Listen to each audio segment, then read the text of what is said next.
regular meeting of the City Council held in the Council Chamber on Thursday, February 25th, 2016 at 7 o'clock p.m. for the purpose of transacting any and all business. Notice this meeting was posted on February 23rd, 2016 at 10:16 a.m. This meeting is being taped and is live on SATV. Please turn off any cell phones and assorted electronic devices that make noise, please. Absent is Councilor Dibble tonight. Council President Turiel presiding. Councilor Lovely moves to dispense with the reading of the record of the previous meeting. All those in favor? Opposed? So moved. I now request that everyone please rise to recite the Pledge of Allegiance, led by Councilor Epley. I pledge allegiance to the flag of the United States of America and to the republic for which it stands, one nation, under God, indivisible, with liberty and justice for all. Councilor Lovely. Yes, I rise at this time to pass suspension of the rules to allow our esteemed city clerk to address the council. Thank you. Councilor Lovely moves to allow City Clerk Lapointe to address the council. Seeing no objection, Madam City Clerk. First, I'd like to say that my staff, the poll workers, and the police officers all work very hard and are dedicated and committed people to making Election Day run smoothly. The City Clerk and the Board of Registrar Voters are committed to allow all eligible residents of the City of Salem to register to vote and to exercise their right to vote regardless of age, sex, race, color, disability, religion, or national origin. We follow all federal and Massachusetts general laws for all elections. We have the following practices and procedures that will continue and adapt as the need arises, that all eligible voters' needs in Salem are met for any disability by having our auto mark machines for the marking of ballots, handicap booths, and all ADA measures followed and approved upon. For language barriers, we have enlisted translators and bilingual poll workers for those with limited English proficiency, with the help of the Latino Coalition. We provide bilingual voting materials sent by state law, such as the Voters' Bill of Rights, and other materials that we can have translated to assist voters. In the last local election, 2015, I had the English specimen ballot translated into Spanish. Census drop-off boxes have been increased due to suggestion to place more in certain areas, which we've done. At times, trainings are provided to our poll workers with some assistance of the Secretary of State's office. We are here to assist in registration of voters and provide direction for those doing voter registration drives. On Election Day, our poll workers will assist anyone who needs assistance to vote. A voter can bring someone to assist them to vote, whether due to language barrier or disability needs. The voter must identify to the poll worker their need of assistance and state that the person with them will be assisting them. This is the procedure that is taught at every training, and that is set up by the state law. On Election Day, my staff works tirelessly to answer any phone calls and assist any resident who may come in the office to check for their voter status or identify where their polling location is. They also assist the resolving any issues that may arise during the day. For our office, elections are not a one-day event. It is worked on months in advance and the weeks following the election. I have requested in my budget an additional full-time position to aid with bilingual voters in the Elections and Census Office. Any issues at the polls, we ask that it is brought to our attention on Election Day so that we can address them immediately. My vision is that all eligible residents in Salem are treated equally and fairly, without prejudice, and that all voters that affirm that they have the right to vote are able to cast a ballot. Our practices have always been and will continue to be to follow all federal and state election laws and to do whatever is in our power to go above and beyond to meet and exceed our goals in this changing society, and we can all work cooperatively.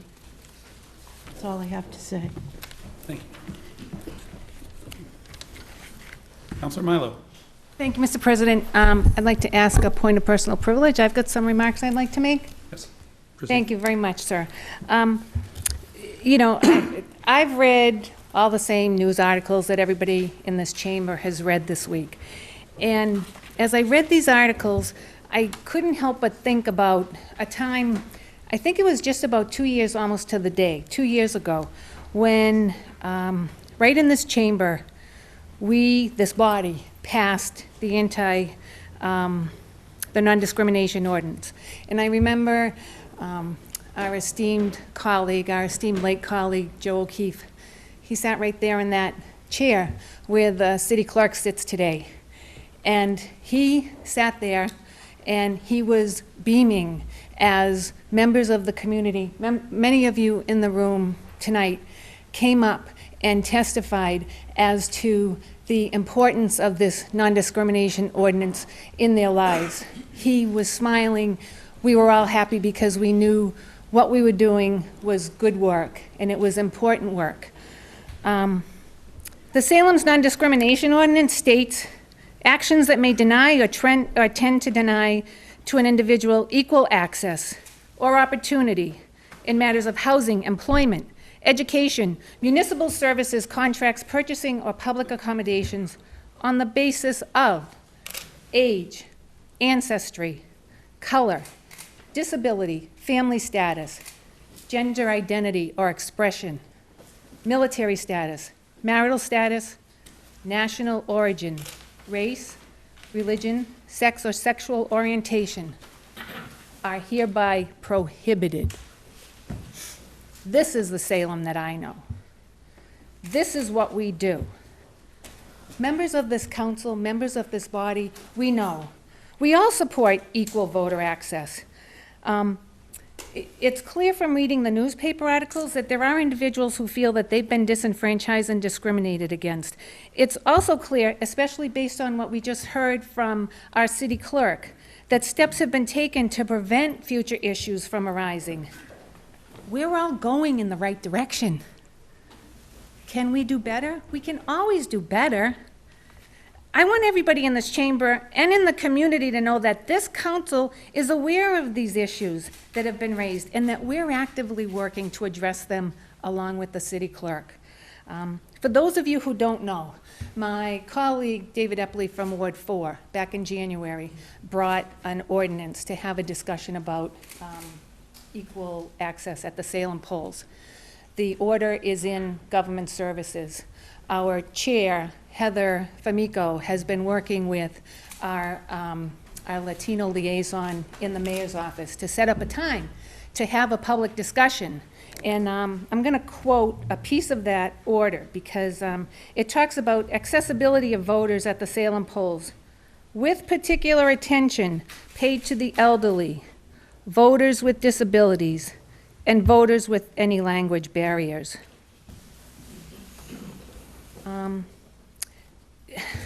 You know, it's up to us. We're going in the right direction. We're going forward. It's up to us as a community to put everything aside, to come together, to focus on what we need to do to make sure that we continue in this forward direction, to make sure that folks are never, ever again feeling disenfranchised. This is the Salem that I know, and this is what we do here. Councilor Epley. Thank you, Mr. President. We have no more important job in public office than guarding the right of every citizen who wishes to vote accessibility to the polls, whether here in Salem or anywhere else in our country.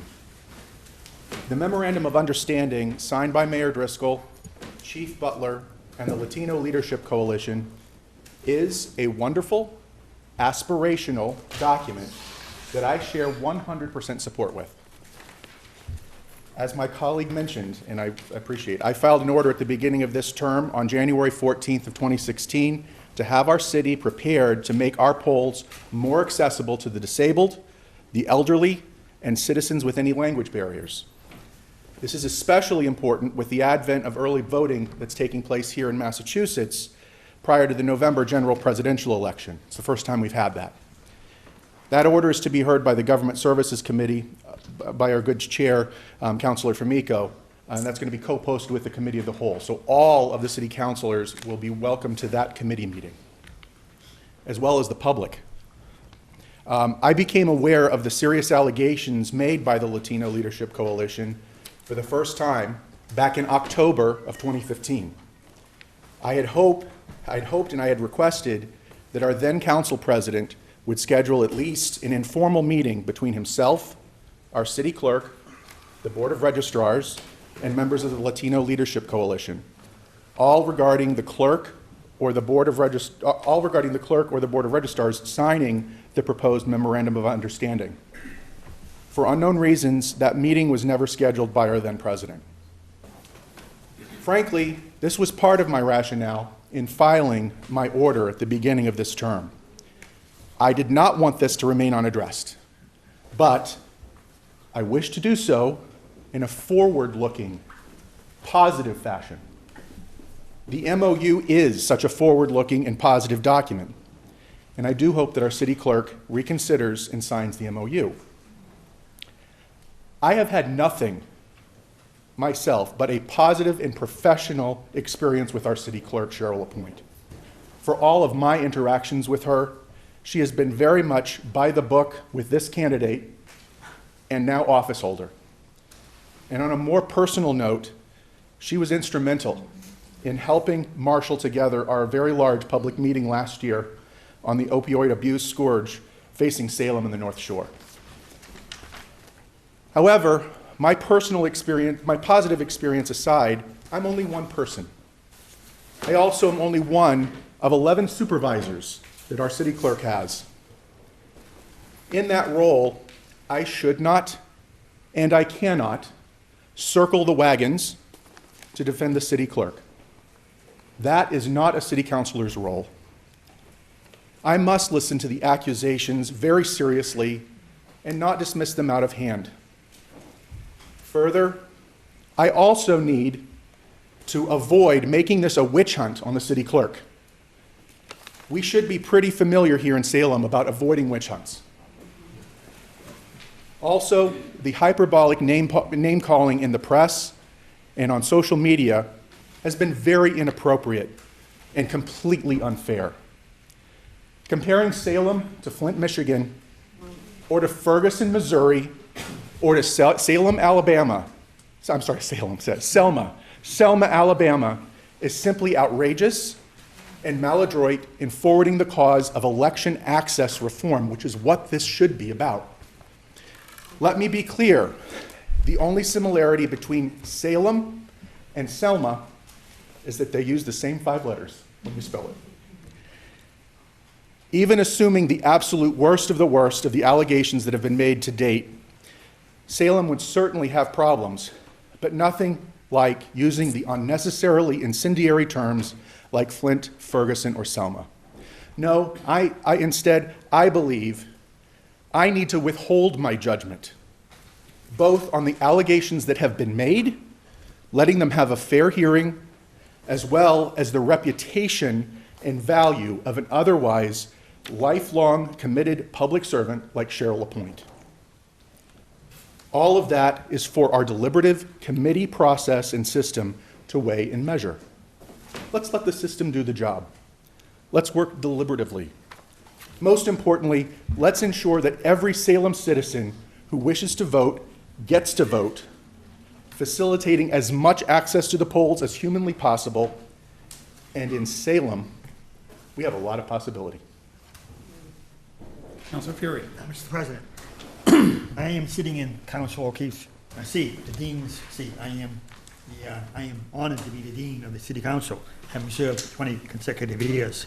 I am speaking to respect and recognize the role and responsibility of the city clerk for her 27 years in service and 12 years as our city clerk. Cheryl LaPointe is our Steven Spielberg and J.J. Abrams. She makes us all shine with devotion and professionalism. Her office is in room number 1, named after her friend and former city clerk, Debbie Birkinshaw. It is the epicenter of the City Hall, which is the second oldest and active city hall in the country, the first being St. Augustine, Florida. When you go into her active office with her very capable assistant, Eileen Sackle, they will drop everything they are doing because you are number 1 in room number 1. She is a top-notch professional in every way. If they cannot answer your request, they will refer to the right source. It is a very uplifting and friendly office that is the human face of compassion and commitment of this City Hall. We think so highly of the role and responsibility of the city clerk, we named the anteroom after Josephine Fusco, a previous city councilor, previous city clerk. The city clerk is appointed by this city council and not the mayor. It is a non-union position due to confidentiality matters. She is further mandated by state and federal regulations to uphold state and federal constitutions.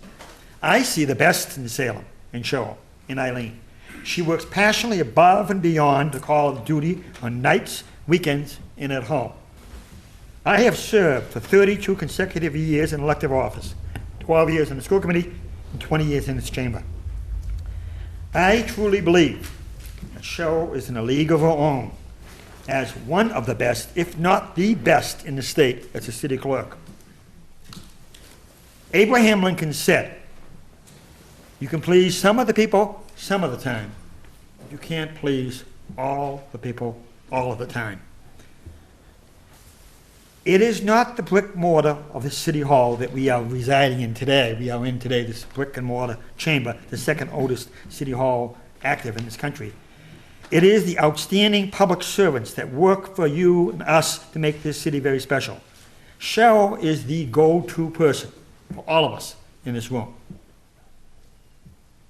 In City Hall is a living inspiration for her service and dedication.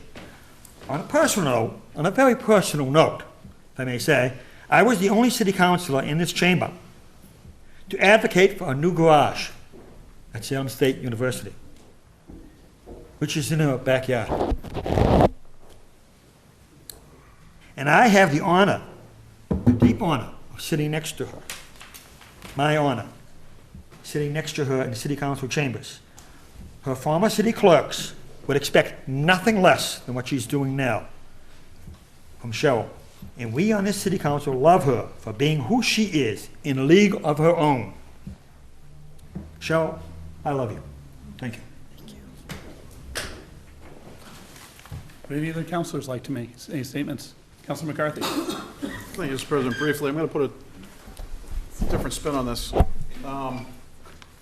Back in the early 60s, my mother emigrated here, and one of the proudest days of my life was when I went into Faneuil Hall and watched her raise her arm and get sworn in as a citizen after 30 years of being here.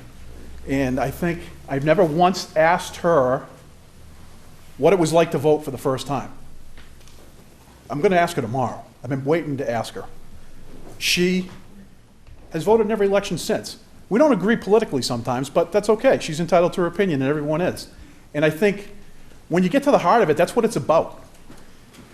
Everybody in this room is passionate about their rights. Everyone in this room is passionate about their right to vote and to go into a building and feel comfortable doing so, to feel unobstructed doing so, and to feel unintimidated to do so. And I believe that this city has been, I am not going to deny that there were some incidences that had occurred in the past, and I think that we're trying to work positively from that, that was just stated earlier, and I think that's what this is about. Much like my mother, when she voted the first time, everyone's first voting experience wants to be a pleasant one.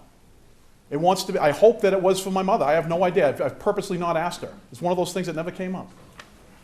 I know she did it. I know she was happy about telling me, but I never asked her, about anything about it.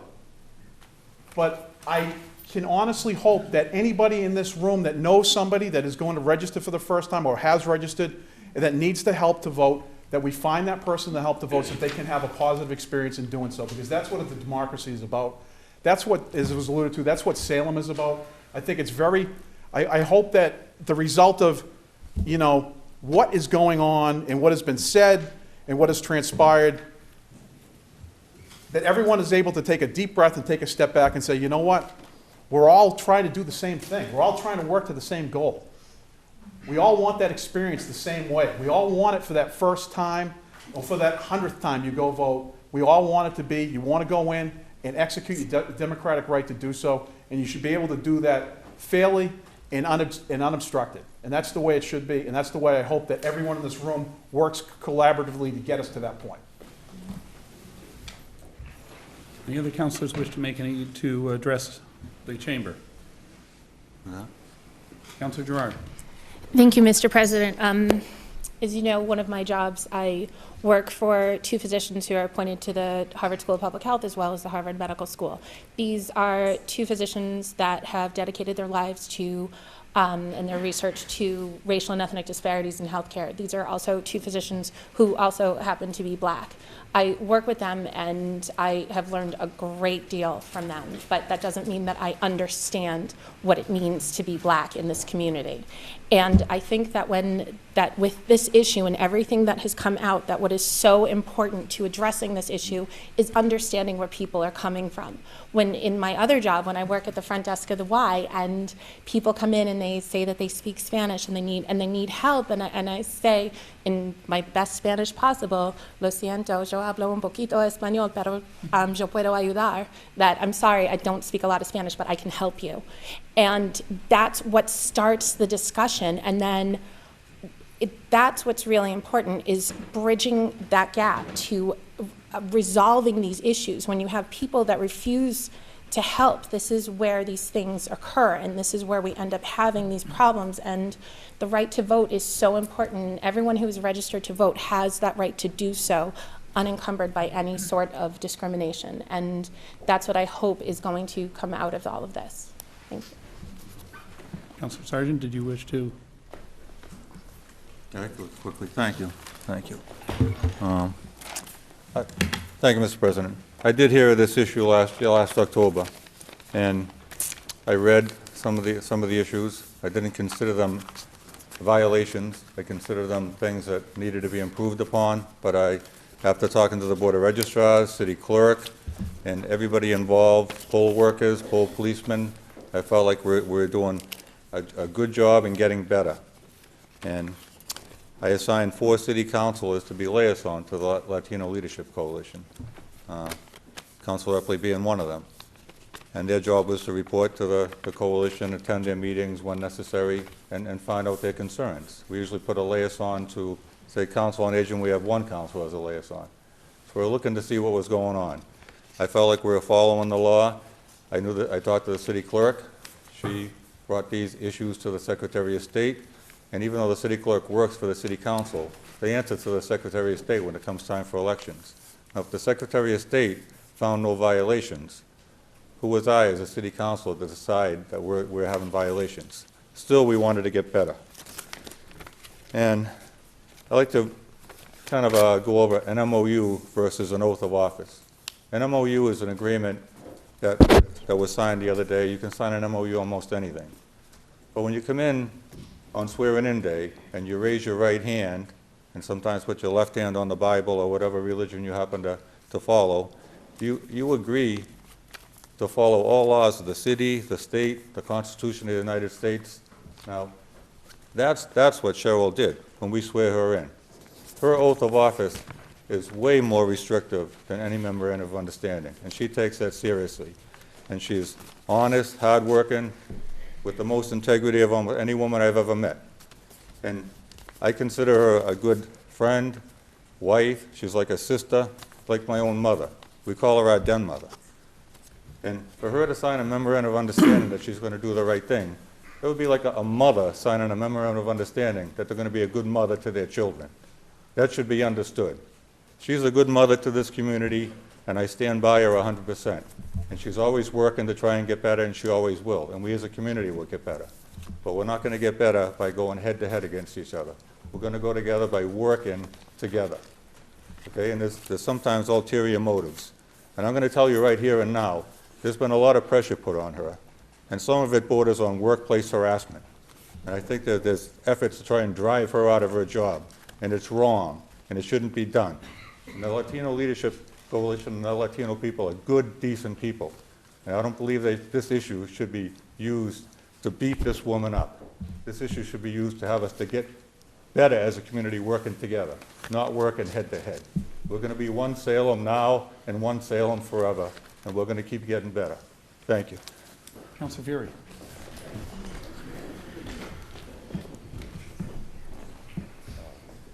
Councilor Trio. Thank you, Mr. President. I just want to really, really briefly say to this that, and I apologize for my voice, I've been getting over a cold for what seems like about 8 weeks now. Salem has been dedicated for longer than I've been in public service to getting government right, getting elections right, and getting the rights of its citizens right.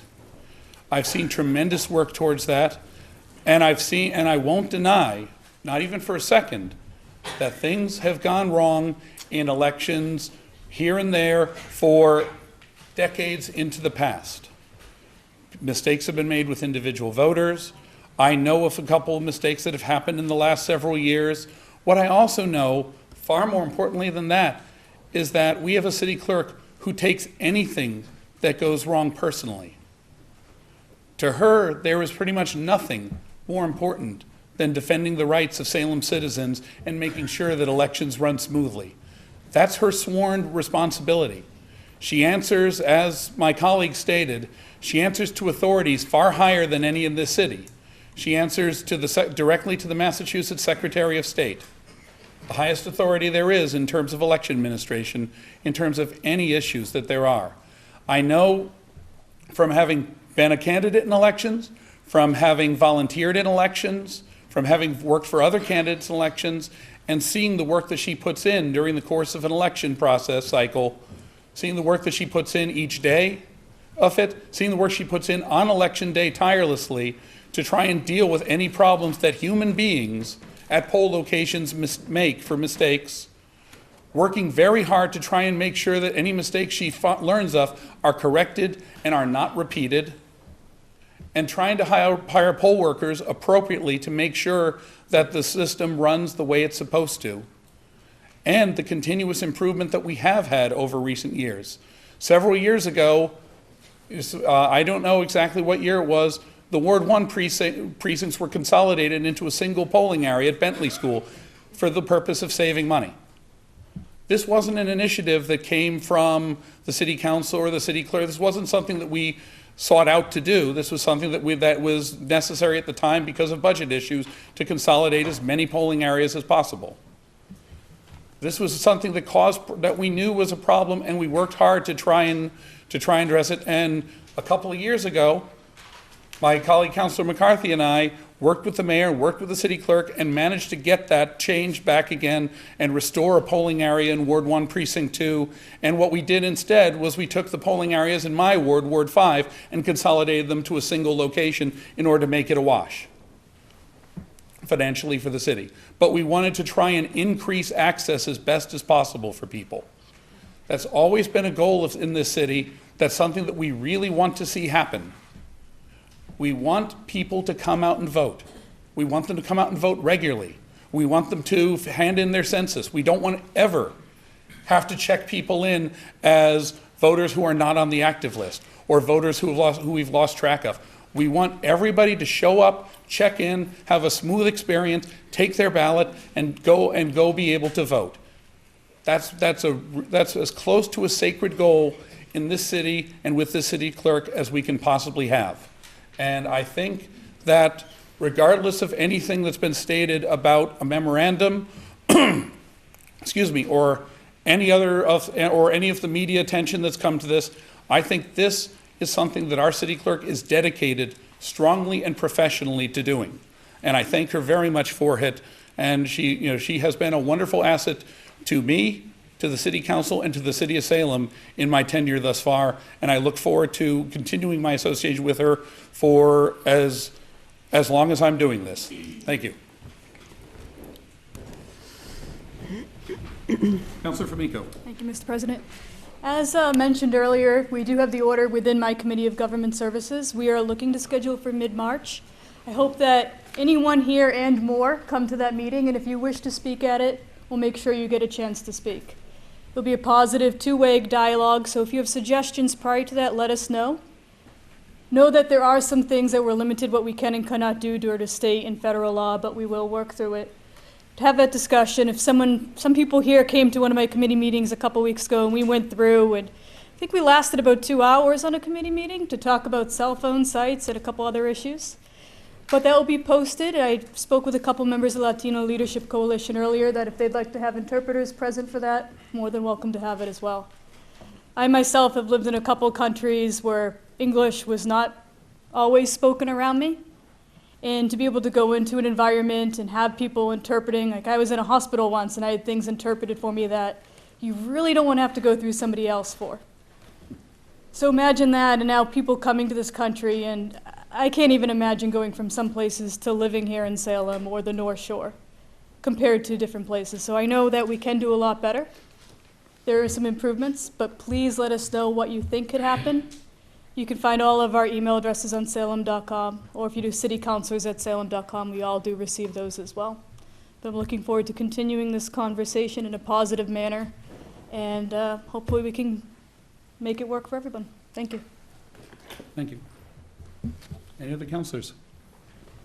Councilor McCarthy. No one else? Thank you, Mr. President. At this time, I move to take out of order page 15, Mayor's informational page. Councilor McCarthy moves to take Mayor's informational page out of order. What is this? Mayor's informational page. Communication from the mayor relative to the memorandum of understanding with the Latino Leadership Coalition. Councilor McCarthy. Thank you, Mr. President. I move that this matter be received and placed on file, and at this time I also move, well, actually, I don't have to suspend the rules because you're on the agenda, so at this time, Mayor Driscoll. Thank you. Mayor Driscoll. Thank you. I'm grateful for the opportunity to speak with you this evening. I want to thank everybody who's here, who came out for this very important dialogue in our community. And I appreciate the opportunity to speak with you about the recent accounts in the media related to members of our Latino community who've expressed concerns about their interactions while voting, and my introduction of the Memorandum of Understanding to this body for your review and hopefully action. I'm really sorry that these issues occurred at all, and frankly, even more dismayed that we weren't able to address these items in a less bombastic way. All of you have talked about our community and moving together, and in this instance, that didn't happen originally. In Salem, we're accustomed to celebrating diversity, bragging about our inclusiveness, and welcoming nature in our community. This is Salem, not Selma, as has been noted, and for close to 400 years, we've enjoyed a mix of people and populations from different backgrounds, races, income levels, and languages living within 8 square miles. So it's fair to say that I'm embarrassed and disheartened about the way we have collectively dealt with this voting rights issue raised by our Latino friends and neighbors. I've talked with counselors who are feeling frustrated with the way this came about. I've talked with members of the Latino Leadership Coalition who are feeling equally frustrated with the way this came about. I think it's accurate to say that everyone in this room has expressed a commitment to ensuring equal access to the ballot box for all Salem voters, free from intimidation or discrimination, and that we have many people who work the polls for long hours and little pay and do so with the utmost of care and respect. I think it's probably also accurate to say we have people in this room who think there's really not much to these accusations, that they were just isolated incidents that have been dealt with, that if folks just learned English, this problem would go away. Some some folks. Unfortunately, that's where the conversation starts to get hard. Not just in Salem, but in many communities where there's a growing multicultural population. We all bring our experiences, our openness, our biases, whatever they are, collectively to conversations like this. And it's hard. Members of our Latino community raised issues of concern regarding voting in Salem several years ago. They approached our election managers in a collaborative fashion, hoping to address these issues. There have been emails, calls, meetings on these topics. Oftentimes, this outreach was met with very little response, sometimes none at all. To be clear, there have been steps taken to address items, but it hasn't really been swift enough or deep enough to fully address the barriers to voting that people have talked about. I don't think it's purposeful, I just think it hasn't had the sense of urgency on it that it really needs. And that's why the preparation of a Memorandum of Understanding, an MOU, was so important. It provided a framework for identifying tasks to be undertaken, basic items. I know for some of you, you're seeing this for the first time, but when you look at it, it is pretty basic. Additional training on how to handle an inactive voter list circumstance, information on the Elections Department webpage, ensuring sufficient bilingual staffing.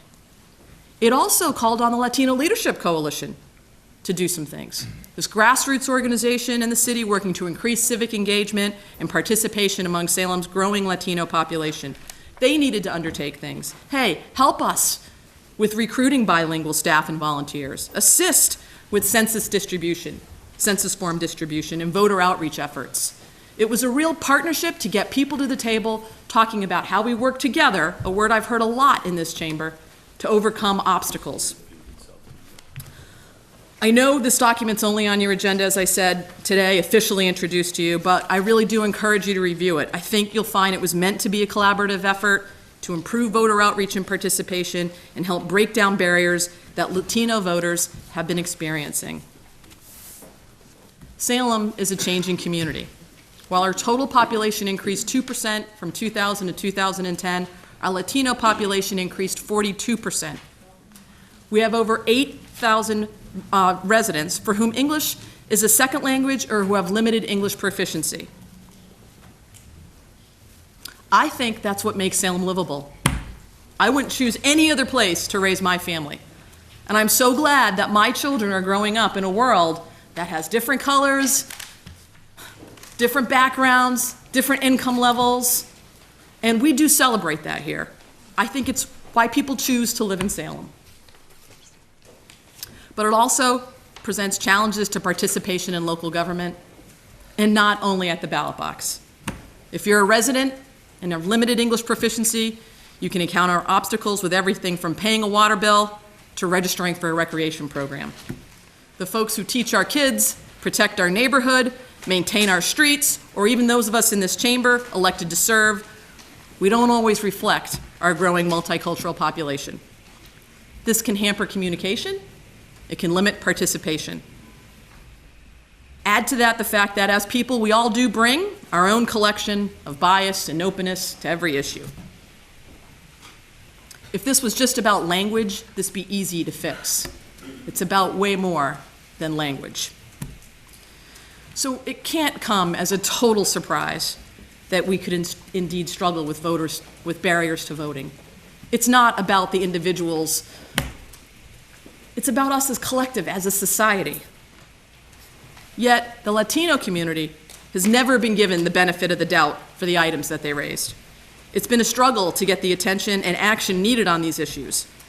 The signing of the MOU and publicizing the document, the documented instances of voting problems in Salem in 2012 and 2014, all of the meetings and calls and efforts, this MOU was one of the last steps.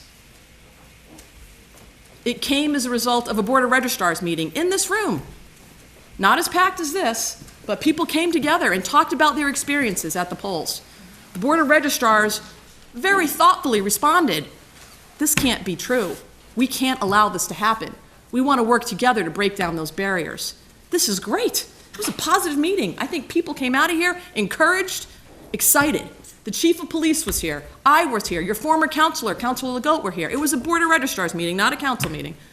But it was a really good opportunity to hear from people firsthand what they experienced. And you can't change how somebody feels and experiences something. This MOU came up about as a result of that. The solicitor, members of the Latino Leadership Coalition, the chairman of the Board of Registrars involved in drafting a document, this partnership effort. How do we do this together? How do we put our best foot forward?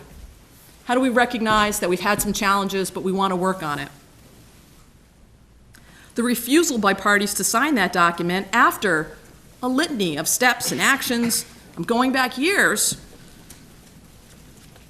this effort to get everyone around the table, well, that's what led to where we are now.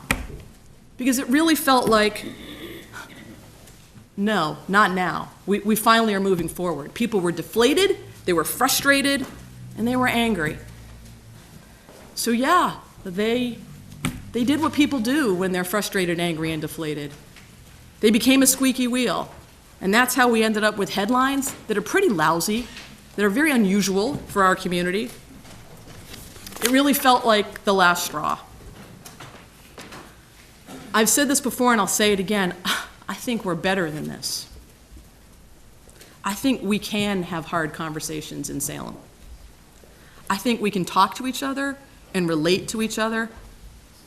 But I have to tell you, I am super worried because these are not easy issues given the times. There is a part of me, despite the packed crowd and this kind of negative, don't read social media, right? Crazy. Despite some of that negativity, I'm glad that it's out of the shadows a bit, that people are treated differently. There are different experiences that people have, and sometimes it is about the color of someone's skin or the fact that they don't speak English.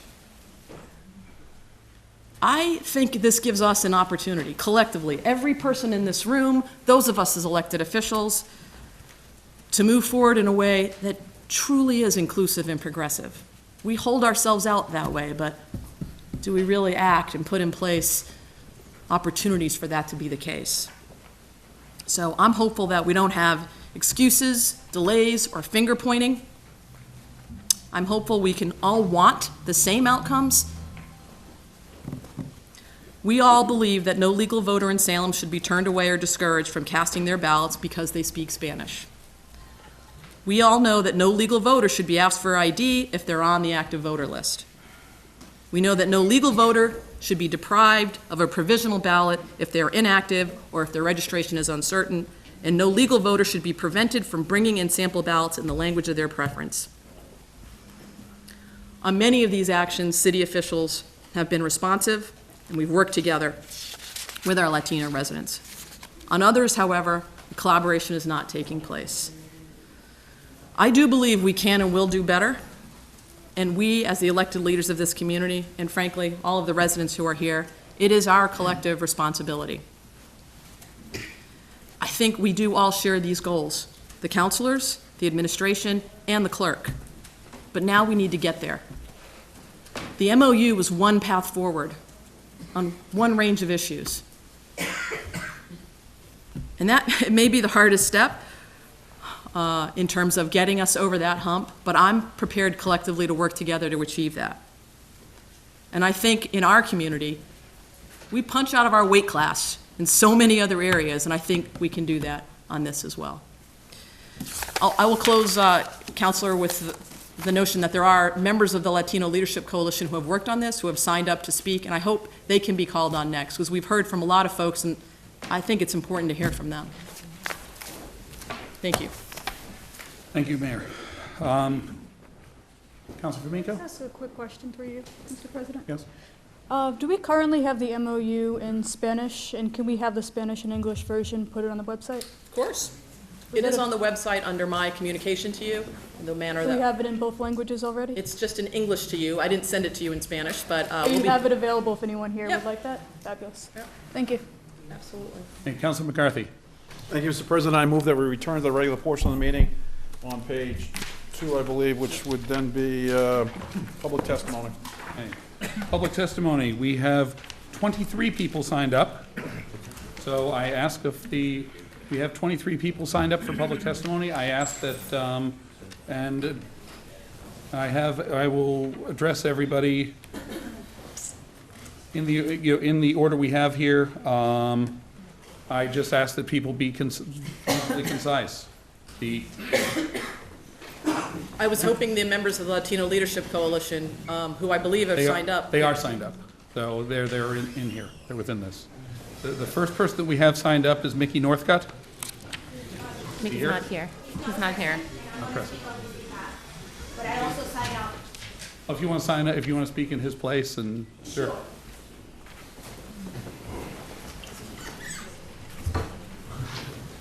Name and address for the record, please. Rosario Viera Minaya, 18 Hawthorne Street. Mr. President, thank you for the opportunity to address City Council tonight, and thank you for your attention to the important matter of protecting voter access for all Salem's residents. Tonight, I'm speaking on behalf of myself, an immigrant, U.S. citizen, minority woman of color, living in Salem for over 24 years now.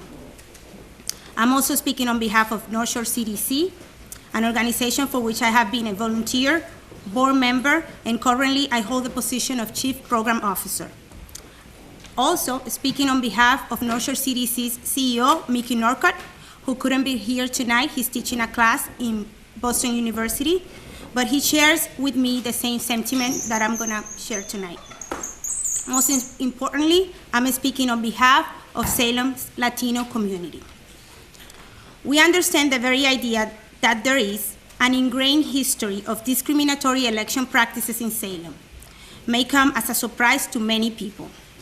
For those who have not experienced this firsthand, our city's rightful reputation as a welcoming place will understandably lead to think, how could this be?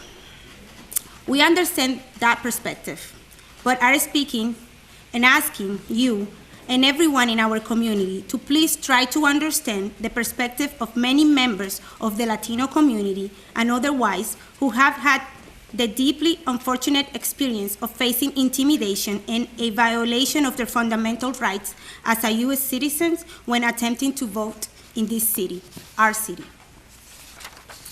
It is no secret in Salem that there are two Salems, the Point neighborhood and the rest of Salem. This is not just about the Point neighborhood, though. It affects all of us as citizens of this city. The reality is that so many people in Salem have chosen to come here or chosen to stay here not only because we live in one of the most beautiful cities in the Commonwealth, but because we live in one of the most diverse cities in the Commonwealth. Since Salem's founding, our community has been home to a sizable immigrant community. This fact has made our community one rich with diversity of culture, thoughts, and ideas. We cannot continue to ignore hostilities and language referring to those people, and compartmentalize and even dismiss the experience of nearly 20% of our population. We can do better than that. Working with the Latino Leadership Coalition, the Point Neighborhood Association, Salem State University, and a host of volunteers, North Shore CDC has worked on voter registration, turnout, and protection for many, many years. The current group of people working together have been doing so since 2010. Our advocacy to the city clerk, the registers of voters, and the mayor started formally back in 2011, but was expressed as early as 2005. We are happy to share with everyone tonight a timeline of contacts, emails, letters, phone calls, you name it, dating back to 2005. If I have time tonight, I will go through some of these highlights, but I just want to go over my remarks first. This list has been compiled by North Shore CDC, the Latino Leadership Coalition, the Point Neighborhood Association, and others. We have had literally dozens of volunteers involved in this process who witnessed the behaviors described personally, not to mention literally hundreds of voters. Many of those volunteers videotaped testimonials about their experience at the time they volunteered. We are happy to provide all this information to the council, much of which have already been provided in the past. I will go through the timeline, as I say, and allow for you to have copies as well. I have paper copies here, as well as some of the correspondence. For now, I will just say that we think it's time to move forward towards accepting the experience of the Latino community and thinking about concrete actions to protect this from ever happening again. I would like to reiterate a few things. Although you are hearing from only a couple of voters tonight, hopefully, willing to share their stories, there are hundreds more who are either working tonight, caring for their children or elderly parents, or are frankly intimidated by some of the harsh rhetoric that has been on display in elections in the past and in the public domain in the past few days, and are afraid to appear publicly and on record. All of our group's efforts on voter registration, turnout, and protection have been 100% nonpartisan and never affiliated with any campaign, no exceptions. We do not seek to punish any single individual. We simply want to demand that our community make the protection of the right to vote our highest priority. We have worked through the avenues recommended by the system for literally years now, and to slow or little progress at all. That is why we are here tonight asking, and yes, expecting action. We acknowledge and appreciate the steps taken thus far, but we cannot continue to beg for fundamental rights. We respectfully ask each of you to prioritize this issue. Take us seriously. Please don't dismiss this and dismiss the experience of our Latino community. Today, the Latino community is here. Tomorrow, it will be another minority group. At one point in everyone's life in this country, their families were immigrants too. We should be celebrating the rich diversity of our community and doing everything we can to make our city live up to its ideals as a welcoming place for everyone, a place that people come from all around the world to visit and to live. We stand ready to play our part as residents of this city, as leaders in the community, the Latino community, and making sure that we take all the necessary steps to resolve this matter. Now I just want to show, we blew up a timeline of events that date back to 2005, April 25, 2005, just listing all of the instances, all of the phone calls, letters, meetings, exchanges with not only the city clerk, but members of the city council, members of the voters of registers, the Secretary of State. So I want to highlight in May 24, 2013, there was a letter sent from North Shore CDC, Latino Leadership Coalition, Point Neighborhood Association, Pat Gozemba, which is a Salem resident, and the Migrant Advocacy Network. It was sent to the city clerk, copied to the council, President Jerry Ryan, and Councilor Bob McCarthy, and the mayor. They responded saying that they acknowledged receipt of the letter. This is for those questions about when we brought this to light, how long have we been trying to resolve this matter, talk about what's going on, discuss some of the things that we have been observing. October 1st, 2013, Register of Voters meeting was held in City Hall. There was notification sent. City clerk attended, as well as 3 members of the Board of Registers of Voters, Mayor Kim Driscoll, Mickey Norcott from North Shore CDC, Christine Anderson from North Shore CDC, Lucy Corchado from the Point Neighborhood Association, Elsabel Rincon from the Migrant Advocacy Network, Pat Gozemba as a Salem resident, and myself representing the Latino Leadership Coalition at that time. There were numerous calls, numerous emails. We are noting the responses: no response, no response, no response, no response, no response, no response. March 26, 2015, there was a letter, email from the Latino Leadership Coalition summarizing voting rights and violations. It was sent to the city clerk. Also copies to the council president at that time, Arthur Sargent, Councilor Bob McCarthy, Mayor Driscoll, Dominic Pagnalo from the City of Salem and North Shore CDC. It was addressed to the city clerk, no response. More exchanges and more letters and emails and phone calls. July 1st, 2015, the Latino Leadership Coalition finally decides to move forward and files a formal complaint with the Secretary of State. August 10th, 2015, there was a summary letter of voting rights violations sent to the city councilors electronically through the City of Salem website with links to video clips documenting voter rights violations in 2012 and 2014. No response. Then we move forward, August 20, 2015. There was a Register of Voters meeting, finally. The city clerk, Mayor Driscoll, Director of Constituent Services, all three Register of Voters, Councilor Bill Legault, Latino Leadership Coalition membership, Point Neighborhood Association membership, North Shore CDC staff, ACLU Representative Chris Robert. Let's note that at that time, it was a public meeting. We invited a reporter from Salem Access Television, Mike Murray, and he was disallowed from entering council chambers to film this public meeting. And then we move forward to some activity. We asked if we could be notified when poll workers' description of the positions were available to advertise them and promote them, so more bilingual residents could apply for those positions.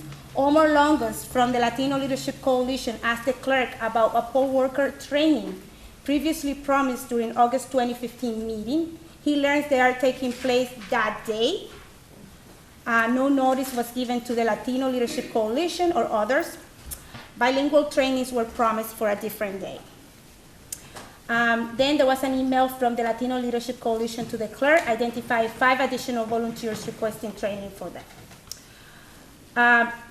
Then other activities, I'm not gonna go through everything, but again, we have copies available. I also have copies of the letter from 2013 that was sent to the Register of Voters, Charles Barton, Philip Sadin, Ralph Swanson, and the City of Salem, and it was signed by Lucy Corchado, Point Neighborhood Association, Mickey Norcutt, North Shore CDC, Rosario Viera Minaya, myself, at that time Latino Leadership Coalition Chair, Pat Gozemba, Salem resident, Elsabel Rincon, Migrant Advocacy Network, CC to Mayor Driscoll, City Council President Jerry Ryan, Councilor Robert McCarthy, and Sherry LaPointe, City Clerk. And this was dated May 24, 2013.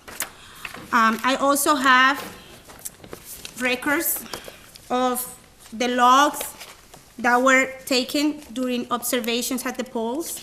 And these ones list all of the different violations and the interactions with mostly Latino residents that were encountering issues at the poll. We have records of all that. We can submit this again. We have submitted previously, but just to give you an idea in terms of numbers, people turn away incorrectly or not given a provisional ballot, 150, improper ID, 131, deny a sample ballot, over 20, deny a translator, over 10. And this is just from one day of observation. Thank you for your time, and thank you for giving me the opportunity to address the council. Thank you. Next.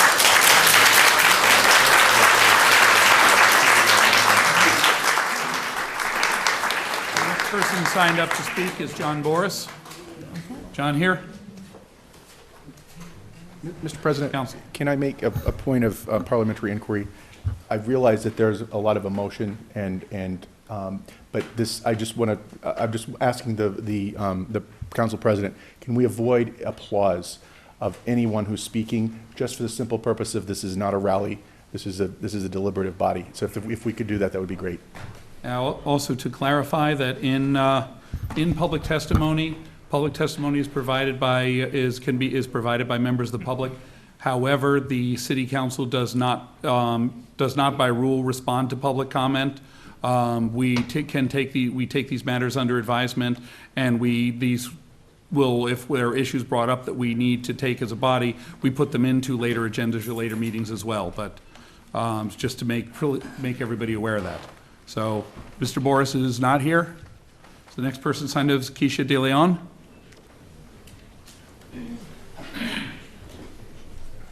Hello and good evening. Thank you for allowing me the opportunity to speak. My name is Keisha De Leon, and I have been a lifelong Salem resident. I am also the Community Engagement Coordinator for the North Shore CDC.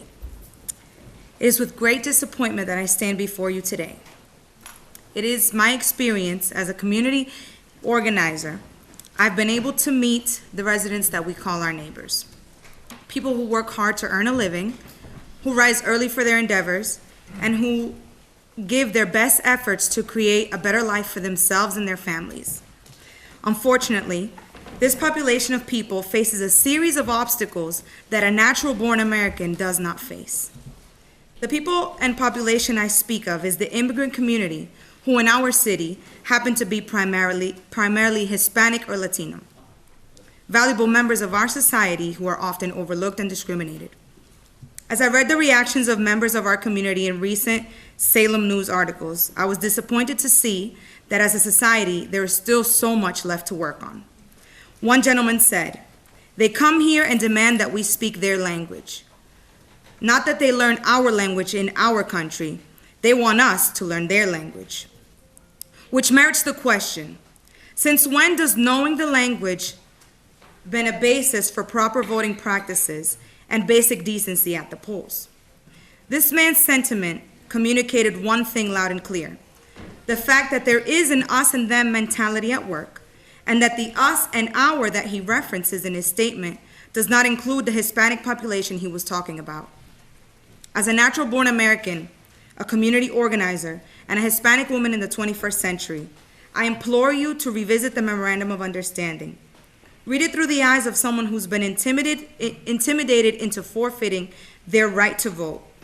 And ask yourself if these requests are unreasonable, or if in fact they are a means to create a platform where every citizen can stand equally. Thank you for your time. Thank you. Next person signed up is Altagracia Florian. She's not available. Okay. Next is T.Z. Riley Goggin.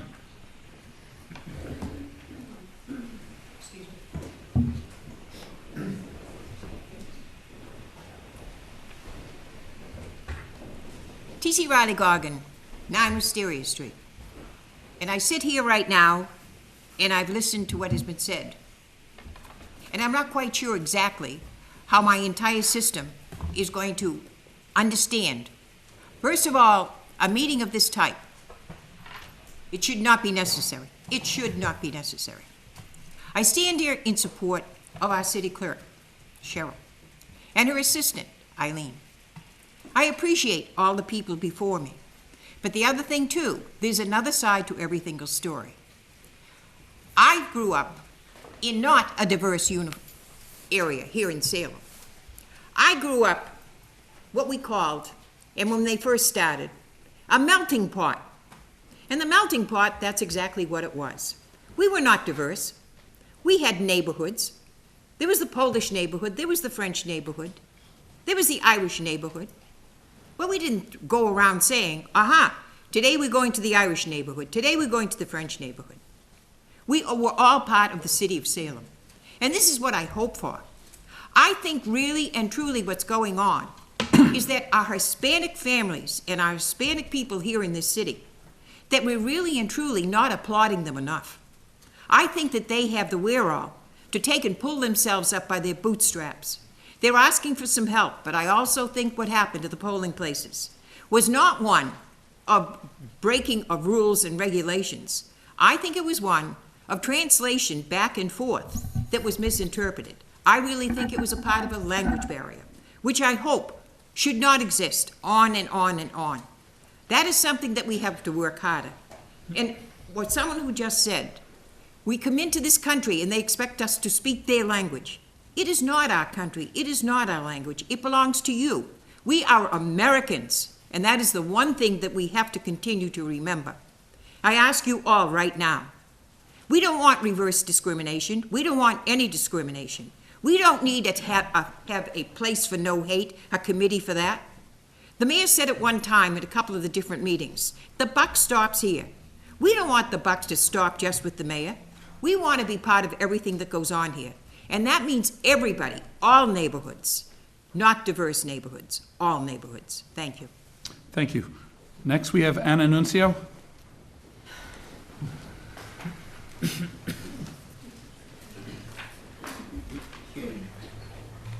Good evening, and thank you for the opportunity to speak. I'm listening closely to what everybody is saying. The first thing I would like to say is that we definitely feel, the Latino Leadership Coalition and the Latino community of Salem, that there is an in-group mentality and that there are people in a club. The chronology of events that Rosario demonstrated to us points out the fact that no matter how hard we tried all those years, we were not listened to. And the last thing we wanted to do was to go to the press and give the city a black eye, because we love this city, as we said in the memorandum of understanding at that event. But we were so totally disheartened when none of the 5 councilors who said they would be there showed up. And I know that there are circumstances in everybody's life, but to me it seemed like a perfect storm of excuses. And while I see tremendous, someone had said, no, this is not a rally. Well, we feel that this in fact is a rally for the city clerk, and that all the flowers that we see must smell very sweet to you, but we don't feel that way. They do not smell sweet to us. When people say that the city clerk is in a league of her own, yes, she is, because we do not feel that she reports that there is any effective oversight of her. And she cannot just answer to the Secretary of State. That's a distant authority who comes in one day during Election Day. We are calling on the councilors to do effective oversight. There has to be a way where you question your allegiance and you ask, given this entire chronology, and notice we have had conversations with each of you, given that, don't you think you need to act critically as a body and do a review every year? I know it's not set up that way, but I am putting to you that there's too much power concentrated in one person. It should not happen that on August 20th, when we have this meeting finally, the reporter is barred at the door. We had been told it was an open meeting. And he later reports to me, we were already inside, that he was denied access. That is a clear violation of state law. And we did not push it at that time, but we are pushing it now. We wanted to walk in here with posters. And I was persuaded, since we work democratically, by the 9 people who were also on that phone conversation, not to bring them in. I differed with them, but I respected what they wanted. The bottom line is that we are feeling, and we still feel, we're not going in the right direction until we have very honest conversations. We feel that as a body, you, the council, put your personal relationships with the city clerk above voting laws. And what has been particularly infuriating is what we read in the newspaper about words quoted from a poll worker that definitely a qualification for voting is to learn, for these people to learn English. I have no faith that the proper training is being given to this poll worker. And therefore, I insisted very much that in the Memorandum of Understanding, we have a clause, and you will see it, that we rely, in addition to the council and the Secretary of State, on outside resources approved by the Secretary of State's office to provide competency training, understanding about language learning, all those things that we're not equipped to have, and we do not have right now. Someone also said that yes, you cannot please all of the people all of the time. My argument is that the way this has functioned is that we are pleasing all of the same people all of the time. And this is not acceptable any longer. When we were going to put forth people to give testimony again, I said to the group on this conference call that we have turned a corner, the Latino Leadership Coalition. We don't want to come before you as victims making impact statements. We are headed in a new direction, and we want to be treated with respect. No more evasiveness, no more putting us at the end of the docket, no more citing an obscure point of protocol. We intend to engage with you very directly, and I've already responded to Heather Famico. We're going to have a meeting with her. When we met with you, Cheryl, on January 20th, Omar Longus, Victoria Shems, and we said we would love to have a meeting with you every month, if that were possible.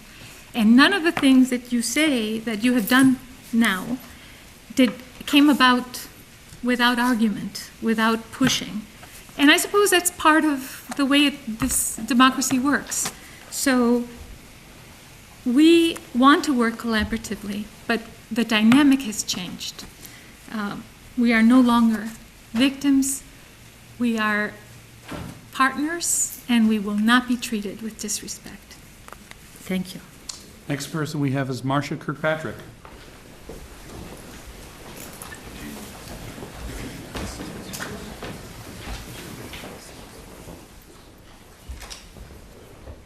Good evening.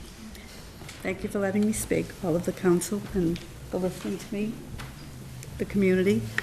I do not live in Salem, but I work in Salem. I take pride, I'm very proud to say I work in Salem. I worked for Cheryl and Eileen for 8 years in the city clerk's office. To the best of my knowledge, we did everything we could. There's not enough days, there's not enough time, but everything was done the best we could. I worked in the office, I entered the telephone calls, I gave the best direction I could, and if I was wrong, Cheryl came down like a hammer. She was always on the phone to the Secretary of State's office. She has always done her best and followed the letter of the law. She may not have liked it, but she did it. If she wasn't on the phone, Eileen was on the phone. I can only say that my 8 years working for her may not always agree with her on everything, but she did the best she could, following the rules that she was given, as every elected official does, as every other city office does. I hope that Salem can come together. I want to work here for years. I just want to say that I am sorry that this is happening, that I hope we can bridge the gap. Cheryl and Eileen worked hard, the council works hard, and you guys are working hard too, as everybody else is, and we should come together. We are a melting pot. That's all I wanted to say. Thank you. Thank you. Next person's time is Jeff Cohen.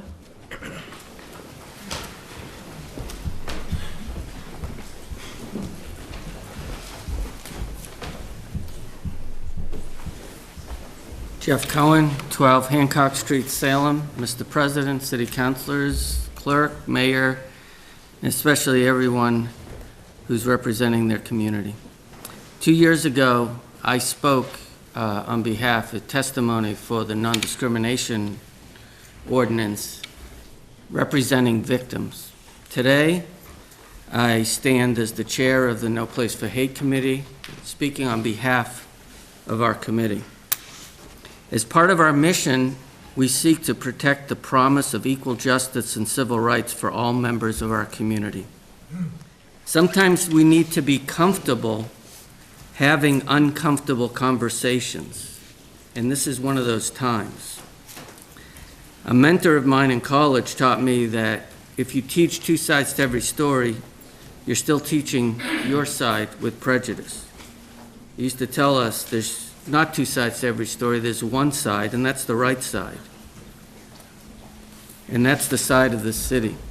The right to vote is the most important right granted to a U.S. citizen. Yet, our nation's history has involved one discriminated group of Americans after another, having had to fight for their rightful place in our democracy. Our democracy is failing too many communities. We must stand up together for fairness and justice. Martin Luther King said, "So long as I do not firmly and irrevocably possess the right to vote, I do not possess myself.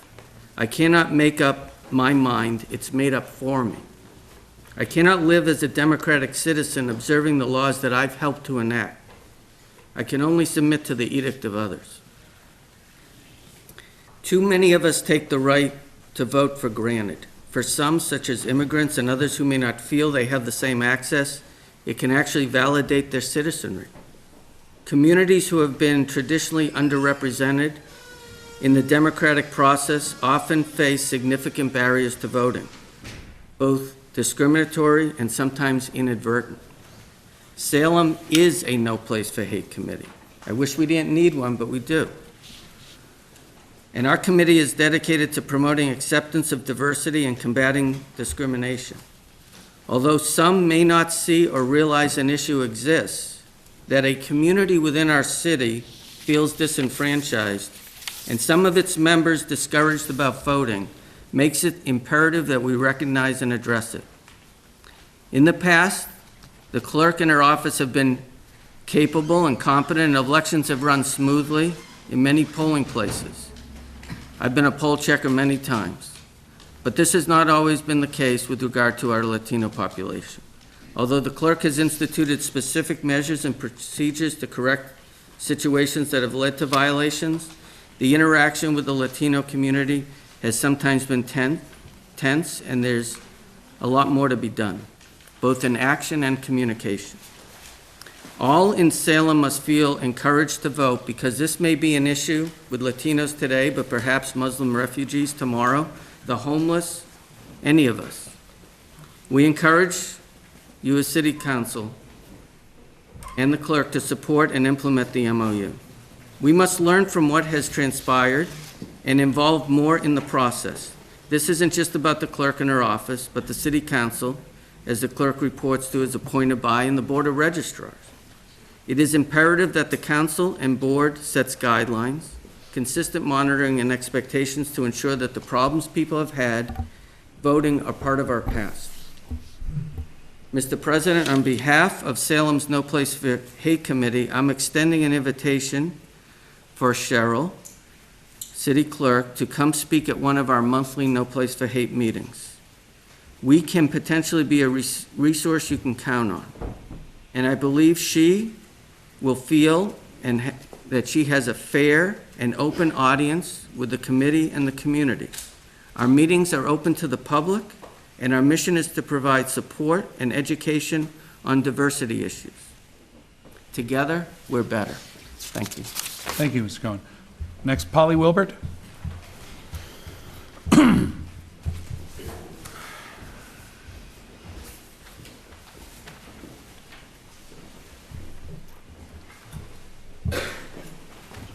I'm only going to read the cover page. I provide the backup as previous communication to you for the record.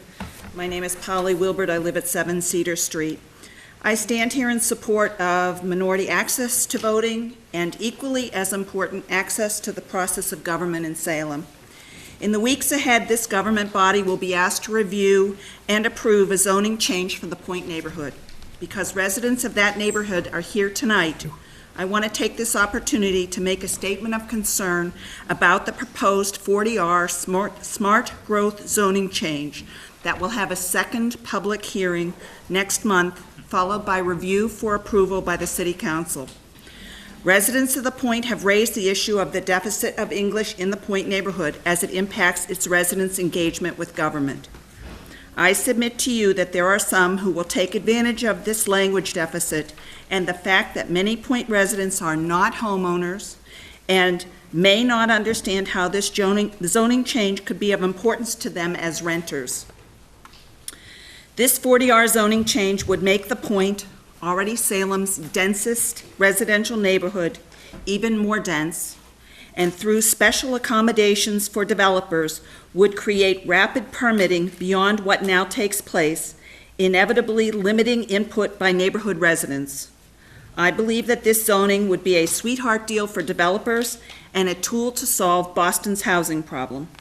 As the process for this zoning change continues, I urge residents of the Point, as well as members of this council, to examine closely the 40R smart growth proposal and to understand why, in advance of this special zoning proposal, the Point neighborhood received historic landmark designation, which provides tax benefits for developers of historic properties, and how the Point would be impacted by the creation of dense 80% market rate housing, which could inexorably lead to the gentrification of the neighborhood. Through the 40R zoning legislation, the city would receive a significant cash bonus payment from the state as soon as it rezones the Point, and then $3,000 for each unit of new housing created under 40R. Under that 40R legislation, none of these bonus monies are designated to benefit the neighborhood that is rezoned. Many of you are here as a minority coalition representing your neighbors.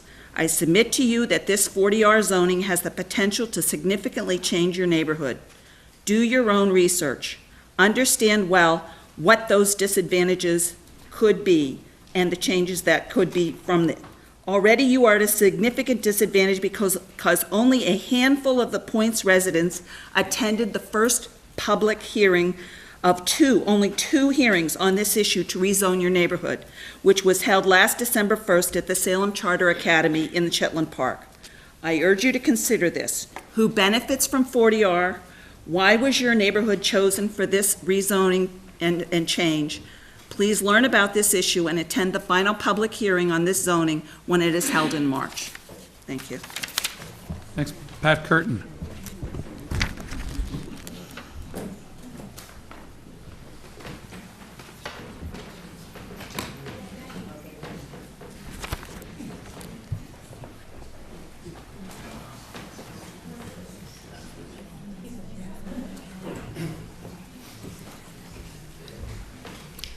Good evening, Pat Curtin, 19 Raymond Avenue.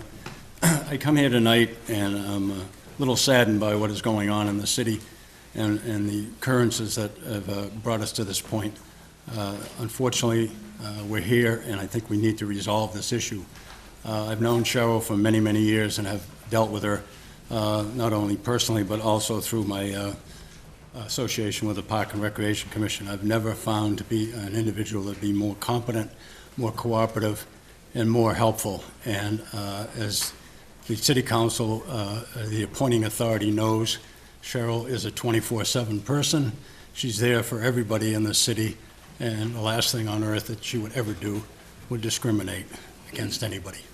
And I urge you tonight to give your support to this wonderful woman and show the appreciation that she deserves and the support that all the citizens have for her. Cheryl, you're doing a fabulous job, and we appreciate it. Thank you.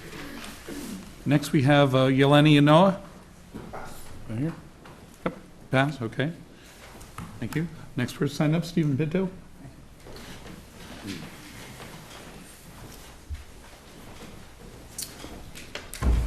Thank you, Mr. President. For the record, City Council members, for the record, Stephen Pinto, 55 Columbus Ave. Excuse my throat, I'm a little sick. I'm a little saddened, being a Salem resident, lifelong Salem resident, to see what's transpired here. I came in support of City Council Clerk Cheryl LaPointe, who I had the honor and privilege to serve like you and to work with. And there is no one that works at a more professional level than Cheryl, as you well know. This to me seems like a problem where it can be solved, but it's not going to be easy. Do I think signing a memorandum of understanding is going to solve it? No. Do I think maybe it might send it in the right direction? Maybe. I don't think something like that has legal standing. I know the secretary is bound by the city clerk is bound by the Secretary of State as far as elections go. But I think it's communication. I think that's the biggest barrier. I've witnessed it as I've ran for public office and I've been in the precincts. And the people in Salem at these polls, they not only work hard, they're our neighbors. They're people that live in our community. And they've been doing it for years. in years. As far as, I just want to touch the flowers. The woman over here said this was a rally. She couldn't smell the flowers. It's a show of support for Cheryl, the flowers, and I can smell them. But I just want to say that we can do better as a city, like the mayor stated. I think we're moving in the right direction. I think there's a lot of work ahead of us. But I think on a positive, a meeting like this is a good start, and hopefully it will do nothing but get better for the coalition in the neighborhood. Thank you. Thank you. Next, Paul Prevey.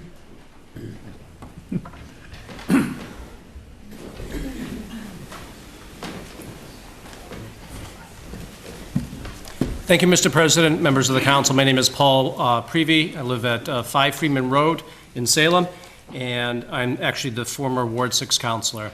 I served in the city council for 8 years in Salem, and it was a very proud moment for me where we obviously did a lot of work, a lot of hard work, helping to really kind of move the city forward and transform it.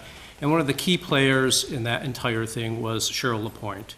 I worked very closely, as did all members of the council, with Cheryl, and you're not going to find someone who's more dedicated and more committed to the city of Salem in terms of being a public servant than Cheryl. Cheryl would do anything for anyone, starting obviously with the council, but also within the community. And many of you in the chamber know that I am married to that very handsome man down there with the black coat, Saul Barragan, who is an immigrant from Mexico. And Saul is not yet a citizen, but obviously he looks forward to the day when he becomes a citizen and will be able to vote. And when, shameless plug, Saul just opened up a business not that long ago, his own massage studio down on Colonial Road. He's excellent, by the way. And he's doing very well.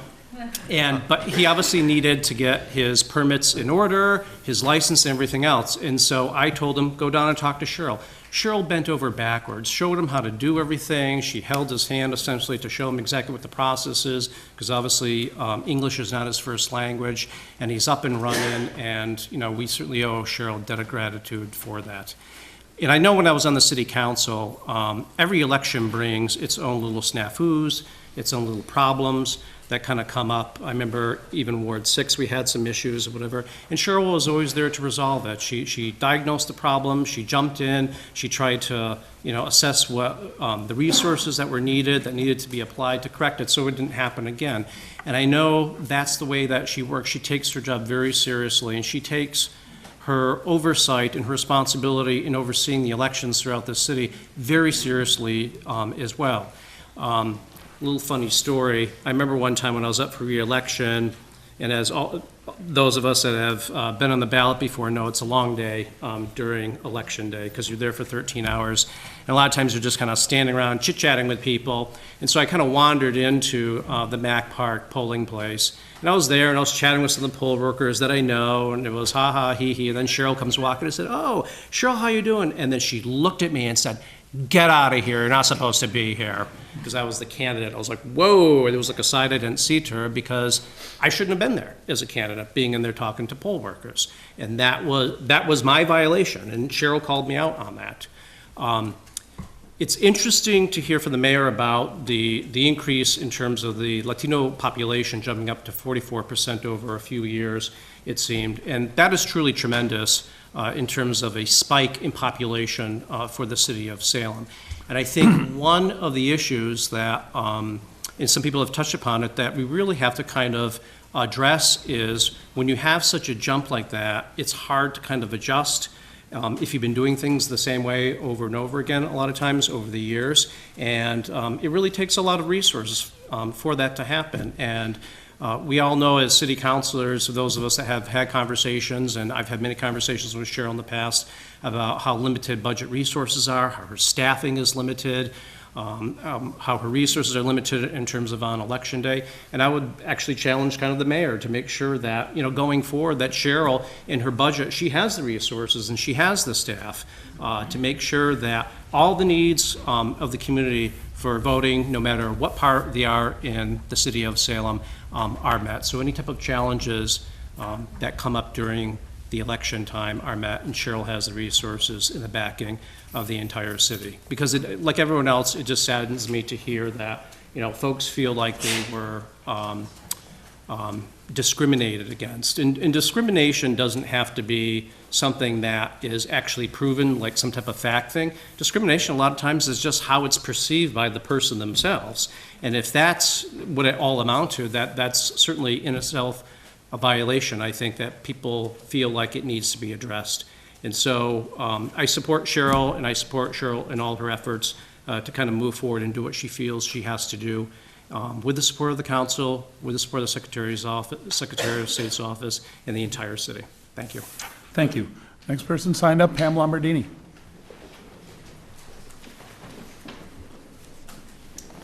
Hello, my name is Pam Lombardini. I'm from 3 Larch Ave, and I have a similar story to Paul's. Was when I ran for city council, Cheryl and I are personal friends, and when I ran for city council, she wouldn't speak to me.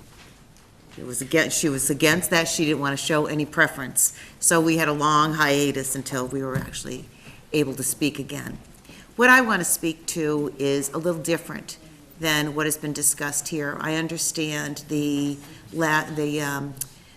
coalition, and I understand certainly the work with Cheryl has been superb. You're a lot like I am. You're by the book, whether people like it or not, and that's one thing we do. The thing that has made me very angry for a very, very long time is the division in this city on many different things. It's not just the coalition and Cheryl. It's not just, Webb and the people of the McIntyre district. It's a division that runs through this city all of the time. We have Jeff Cohen, who is the No Place for Hate. I agree with no place for hate for minorities. I agree for no place for hate for people for sexual orientation. But what about the rest of us who are hated in this city, things are done to us that we don't have a box to fill? If you're not on the mayor's good list, you were just taken out. That's what happened here, Cheryl. That's what happened with Paul Tucker when Paul Tucker decided to leave. He received a brutal beating in the newspaper. It was very difficult for him and his family. It broke my heart on Saturday to read the newspaper, to read about you. Do you want me to clarify anything? I also, I know how hard it has been because I have been the center and the front page of newspapers for things that not only did I not do wrong, but I did in accordance with the law. So I'm sorry you're treated this way. I am sorry that the administration that runs this city is as evil and nasty as they are. I think this city could be a lot better. Thank you. Next week, John Carr.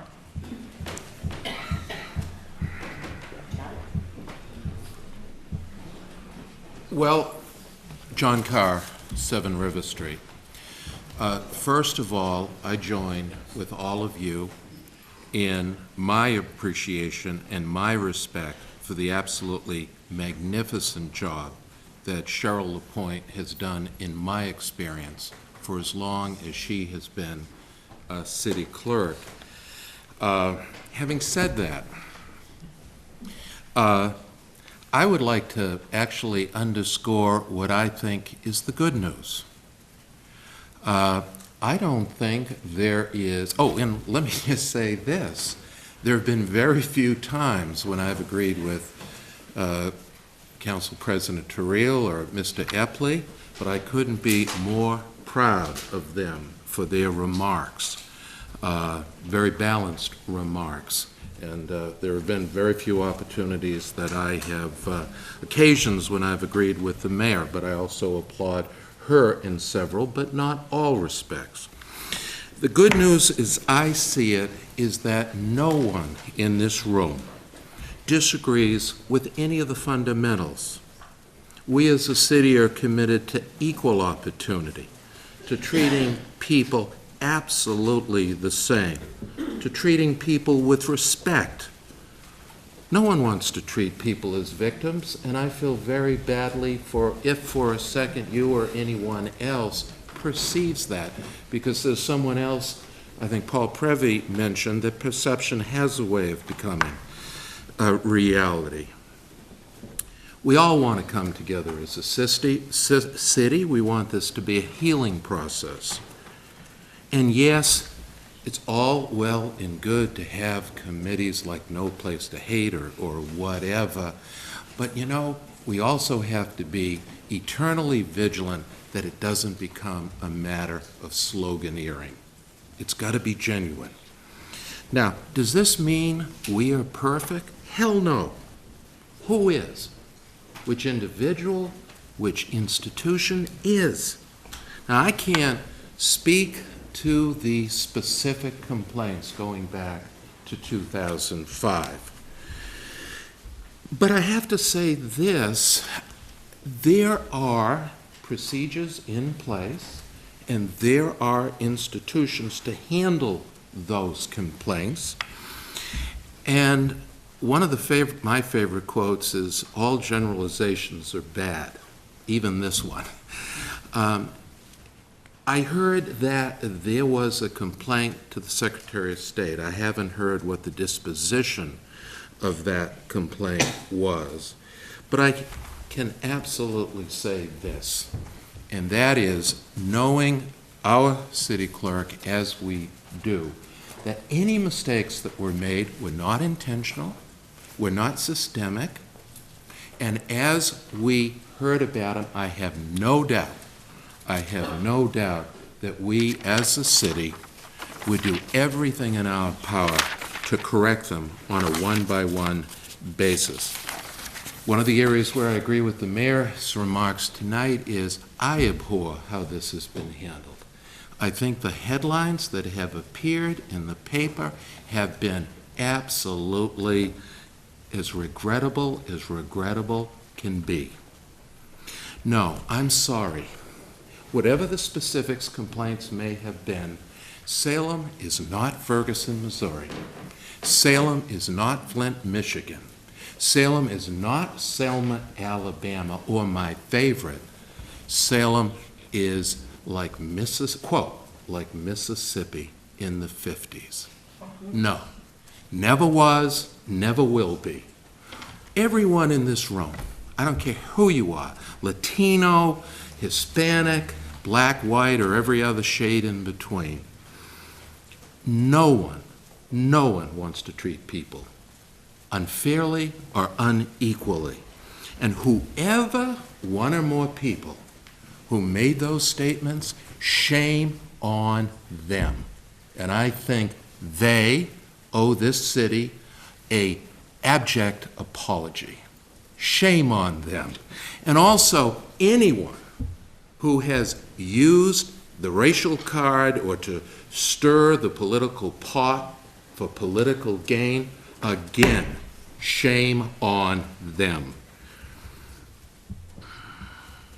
So I applaud trying to go forward. I applaud the continuing efforts of Cheryl and her staff, who have tremendous difficulties, but everything I've ever heard in every precinct.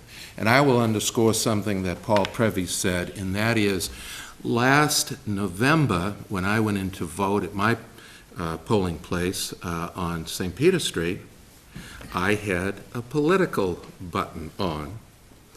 It was for Tim Jenkins. I have known Pat Snozowski for 1,000,000 years. I had forgotten I was wearing the button.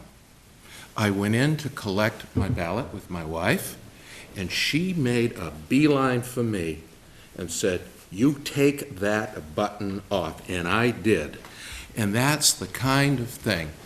It's not only Cheryl, it's the Cheryl staff, it's their integrity, it's their professionalism, and their fairness. And for that, Cheryl, we all owe you a great deal of gratitude. Thank you.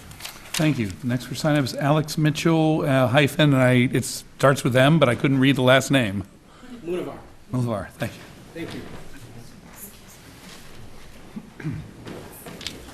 Good evening. For the record, Alexander Mitchell Munivar at 123 North Street here in Salem, Massachusetts. And also for the record, I'm a staff attorney for a nonprofit legal aid agency in Boston, where I serve many disenfranchised communities and individuals who are struggling in our Commonwealth. I'd like to start first by thanking everyone here for the opportunity to speak, and also to take a moment as I see my fellow residents here in Salem in this room, and as I stand here before this body, to reflect with a moment of gratitude to be a resident of Salem.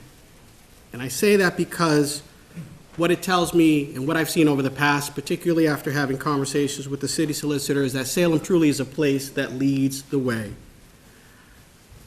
Salem has, in the past, increased protections on behalf of transgendered individuals. Salem has not been afraid of difficult conversations and has seen a path to provide medical marijuana to those who need it. Salem has also led the way in other areas by installing, sitting here today, the Director of Constituent Services and Latino Affairs Coordinator, which is a positive change for the city. We've also installed our first Hispanic superintendent, and we also have our first female chief of police, Mayor Butler. All great accolades. The events leading tonight are not reflective of our city's values and the values of our residents. This is not a story of adverse opinions, but instead a story of missed opportunity. Let's be clear about that. This is a missed opportunity to recognize and validate the concerns that were raised by voting residents of Salem. This was a missed opportunity to come together and to coalesce around our sacred right to vote.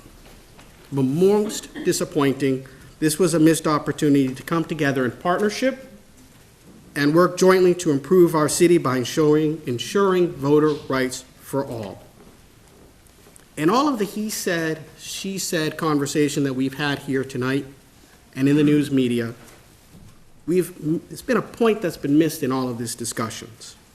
And that point is for me to make that the Latino Leadership Coalition extended itself to the city clerk's office, to create an atmosphere of cooperation through the Memorandum of Understanding.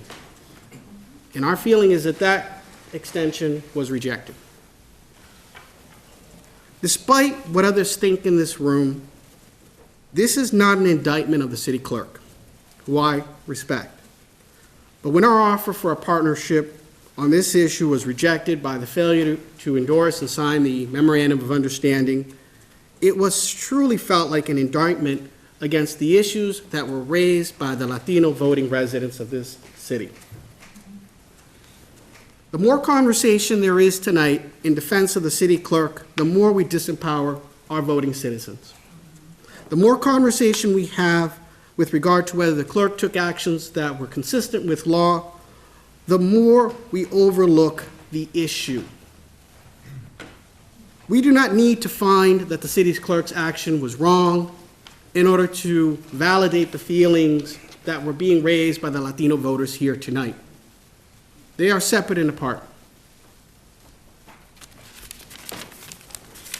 So I stand before you truly disappointed. As a member of the Latino Leadership Coalition and the architect of the Memorandum of Understanding and its mission, I never intended, nor did I want such a negative light to be cast here tonight, and instead hoped it would have been an opportunity for change and leadership for all. Qualities that truly are city inspire. And it can still be those things today. There's been a lot of discussion about this memorandum. What exactly is that? What it was, in concept and in mind, was as someone has said, a non-enforceable agreement. It is a non-binding legal agreement where a particular set of values were being pointed out and raised. And I'd like to just read just what those values were. Values that have been discussed here today and that have been agreed upon in principle. It says the MOU is entered between the City of Salem and the Latino Leadership Coalition in order to help foster better communication between the Latino residents and the city officials. Whereas it's the vision of the parties to ensure that all eligible residents within the City of Salem, Massachusetts, are able to vote free of any barrier or practice that would impede or dissuade voting during public election. And whereas it is the mission of the parties to promote and safeguard the voting rights of all eligible residents, regardless of their race, ethnicity, or limited English proficiency through increased language access to voters, training, and voter education. That is what we are talking about. And I am confounded by the fractured support that we have received, by what we have offered, which is a pledge to partner with the city around these issues. Now, I understand in my discussions with the clerk and other discussions that I've had that there's been some questions about whether the clerk has legal authority to enter into this agreement. And I can tell you from my professional legal opinion that there is nothing within this document whatsoever that conflicts or contradicts the city clerk's obligations here tonight. However, in taking the city clerk's concerns, I suggested, and mind you, this is a document that I have worked tirelessly with the city solicitor's office. Beth Renard is also a valued member of this administration and a tireless servant for the city of Salem, someone who ensures that the rights of the city and the interest of the city and its residents are protected. So she would not have allowed a document like this to go forward if she didn't feel that it was appropriate legally. But having said that, we offered the opportunity to have this document acknowledged. Not accepted, not endorsed, but acknowledged. And it was also refused. For reasons that I can't explain. As a member, I would say that, again, we can still move forward on this. We can still pass through. I still encourage the clerk to please sign, even if it's an acknowledgement, that let us continue to work together along with this body here today. Record was raised about, and a gentleman raised an issue about the complaint with the Secretary of State's office. Let me clarify that record. I know it was said earlier. There was an inquiry made with the Secretary of State's office. There was no complaint that was raised with the Secretary of State. I have spoken with the General Counsel for the state's voting department on this issue. But the truth is, do we really have to file a complaint? Is it necessary in a city as ours to have to do something to that effect? I don't think so. And it's not the way I intended to go, which is why I promoted the Memorandum of Understanding. Also, we talk about working together. As I said earlier, working together starts by validating the concerns that are raised of all our citizens, including those concerns that are raised by the Latino voters here this evening. In terms of answering to authority, and as I said, I have spoken with the General Counsel for the Secretary of State's office with respect to the voting division. And I can assure you, and I'm happy to be wrong, she doesn't live in Salem, and she doesn't vote in Salem. She's not the solution to this problem. The solution is us, as a people, as residents of this city. And the way to do that is to move forward through the MOU. So I ask this body truly consider not just a document, and again, remind that this is not an indictment on the city clerk. This is about issues that are raised that are being disempowered, unvalidated, the more we talk about who's right and who's wrong.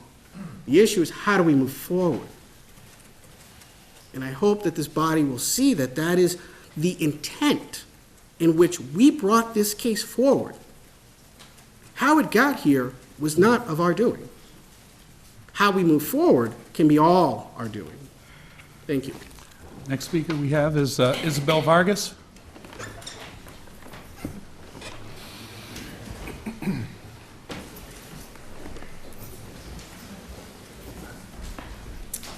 Isabel Vargas, 9 Old Colony Lane, Arlington, Mass.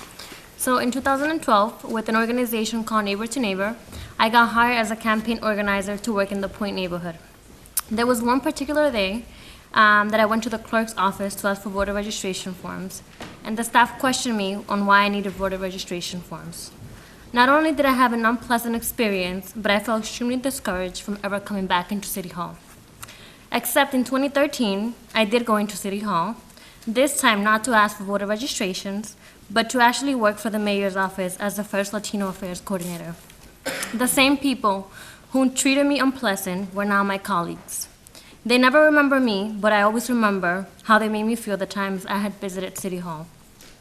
Of course, now that I had started to work for City Hall, things were very different.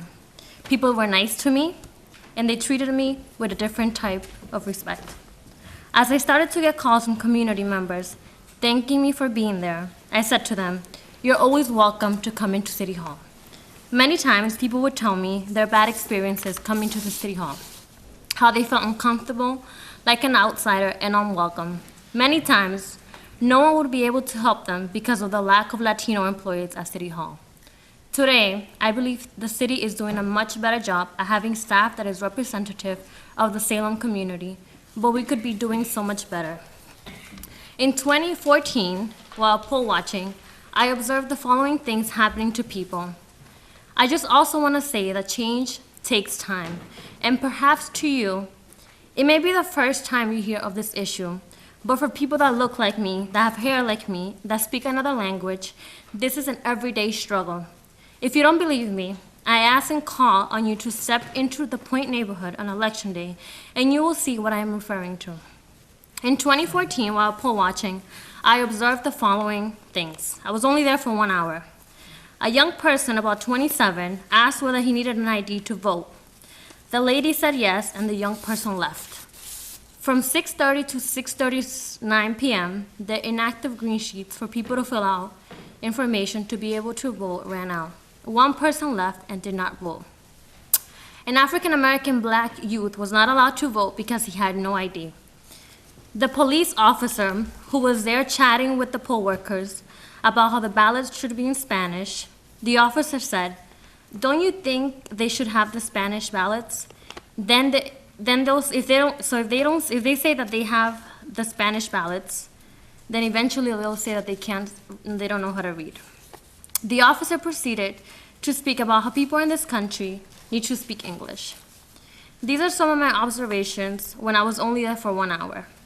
Salem is a progressive city.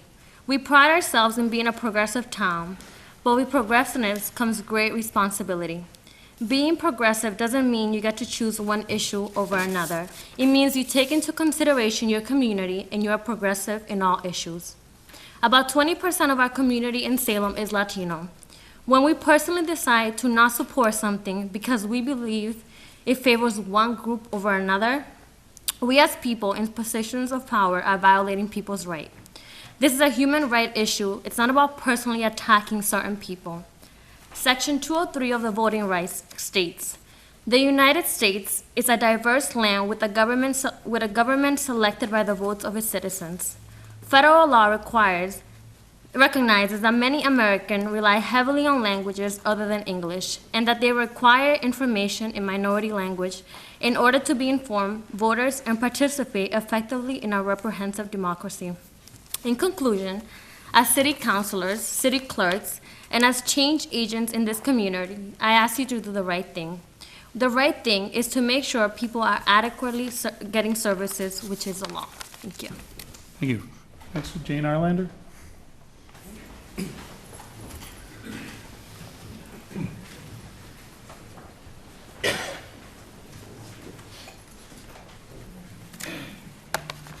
Good evening, Madam Mayor, the council, and our wonderful community here. I'm here tonight to express my empathy for the allegations of voter harassment by the Latino community. That being said, the finger pointing in this city must stop now. It serves no purpose other than to create anger and destroy a spirit of cooperation. Anger and hatred are the biggest obstructions to problem solving, and we do need to solve some problems. If there is blame to be served out there for unacceptable treatment of any of our Salem residents, it belongs to all of us. We all must be more sensitive to the rights and fair treatment of each Salem resident in each neighborhood. Salem is not Flint, Michigan, or Ferguson, Missouri. To say so, it is gratuitous and inflammatory. The Salem I know is a wonderfully diverse community of people with exceptional talents, capable of solving its own problems. Now let's roll up our sleeves and make things better for everybody. Thank you. Thank you. Darrell Libovici? Mr. President, I'd like to relinquish my slot. Oh, yeah, thank you. Next, we have Marianne Curtin.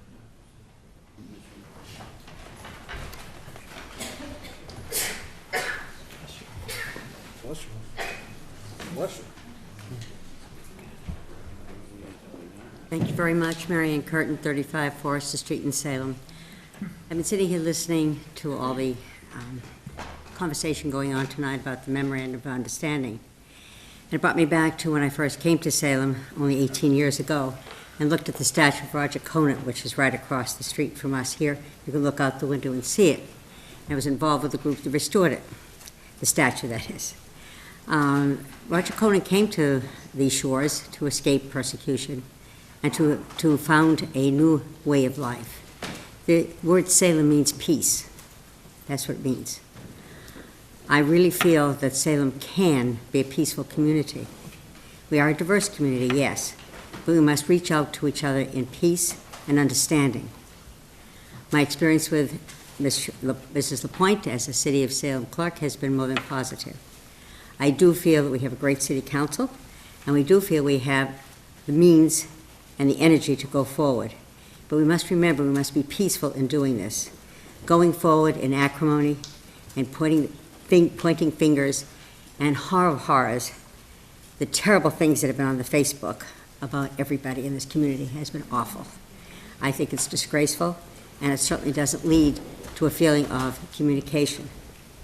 I think I've been discriminated against. I'm very small.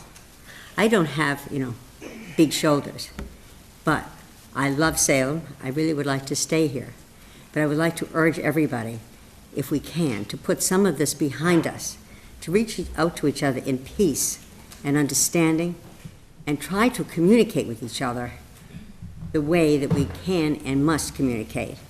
Why Roger Conant and his band of travelers came here. Not for the witches that happened 100 years later, but what happened then. Peace and understanding. Thank you. Thank you. We have two more speakers. Nestor Grion.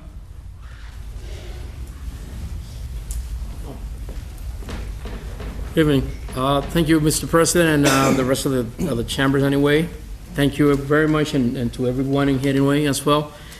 I know I brought my class in here anyway. I do teach U.S. citizenship anyway at the Bentley School, and I wanted my class to be here anyway. I believe they're already gone, but that's okay. I'm still here. I'm still here. But I mean, things that I really show in my class is about Constitution, the United States Constitution. That's number one anyway that I could probably just talk about, and talk about the flag, talk about English, talk about all the things that, for the history and also the civics in my class. The most important anyway is about the law of the United States, the law that you're supposed to respect and obey the law, and not to be above the law as well. And things that we need to know as well is why we talking about division. We're talking about uniting, just unite the city, because I think there's a lot of purpose in a way. It's a lot of purpose for us to work and to fix a lot of problems that we have here, and to concentrate that any violations or voter violation rights is very important anyway, because in the Constitution we have 4 amendments about voting. And I think people just forget about that. And we just need to find it, try to fix a problem here, and really to reconvene and to work together as one unit, one piece only. And I believe we can do better than this. It's not just about division. It's all about you and everybody else in here in Salem. I have my kids born and raised here in Salem. One of them is buried right here in Salem. And one of them is right now, she works at Dana-Farber, and one of them is about to go to college. But I believe in the history of the city of Salem, and I know we could do better than this and preserve the history and to be united and to understand that, we as a Latino, we came here and we just to work together, not to work in one side or the other side. It's only just to work together as always. Thank you. Thank you. We have one final speaker, Jim Carney, and then, you're not signed up, sir. And then after this, I want to thank everybody for their participation in this. We will move for a brief recess afterwards so that anybody who doesn't want to stay for the entire meeting is welcome to clear at that point, and then we'll resume with our regular business. Thank you, Mr. Carney. My name is Jim Carney, 1.5 Cambridge Street, Salem, Mass. I've learned a lot tonight. Some of it's pretty distressing, and it strikes me as really unfortunate that people have felt that it has come to this kind of, that they've needed to sort of basically try this in the press. I find that really unfortunate. And in my dealings with Cheryl over the years, I've been incredibly impressed by her professionalism. You know, like Paul Prevy's comment, there's seemingly nothing got left unsaid or unexecuted. So I thank you very much on your behalf, and I trust that the council will deal with this effort now appropriately and take it out of the press where it's been really blown out of proportion from my perspective. Thank you. Thank you, Mr. Carney. Councilor Ryan. Can I get a point of personal privilege? I didn't talk before. I just wanted to get up. I wanted to listen to all the other people talk. But on Saturday, when I read that newspaper article, I was angry, one, for attacking the city clerk, but then I was also angry that people didn't get to vote and felt a discrimination, and I felt that we might have let them down. And when I had discussions with the city clerk, it's a piece of paper, a memorandum. Cheryl is one of the most ethical people I know, that if she could sign that document, she would. And I know that she will do everything she can to make sure people can vote. She's disappointed when the voter turnout is low. She is one of the best city clerks. I mean, I've briefly dealt with Deb Birkinshaw before she passed away, and Cheryl took over and has done a great job. And it's hard doing this job as a city councilor, and I look over at you, Lucy, and I remember when you were on the council, I was so glad because the point was represented, and then you left because your family. You get your kids growing up. I mean, I have kids, and it's hard to serve on the council. Still representing the point. Yeah, you still are, in a different way. Yeah, you are. But then I think back a couple of years ago, my father was still alive. I was sitting at the house, and he had a sign up there that said, "Help wanted, Irish need not apply." And I was like, Dad, what's that about? Because they didn't discriminate against Irish people, because we don't really get it now. Like, what you guys feel, back, my ancestors felt when they came over. My great-grandfather came over, probably the late 1800s. My grandfather was a doctor. Became a doctor in 1923. He was a city of Salem doctor. He was serving the school committee. He was the football doctor.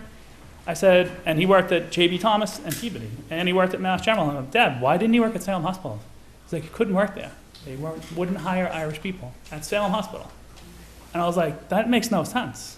Then my grandfather's brother, who was a police officer, back then, no one would hire the Irish people, so they all became police officers. They were politicians. They got in positions of power, and things changed. And I look at this council, and I looked like a couple of years ago when we had all men on the council, and it doesn't represent the city well. Like when I was running for the last election with Domingo, I was hoping that he would get on too, because he's a great voice, and I think we need to all work together.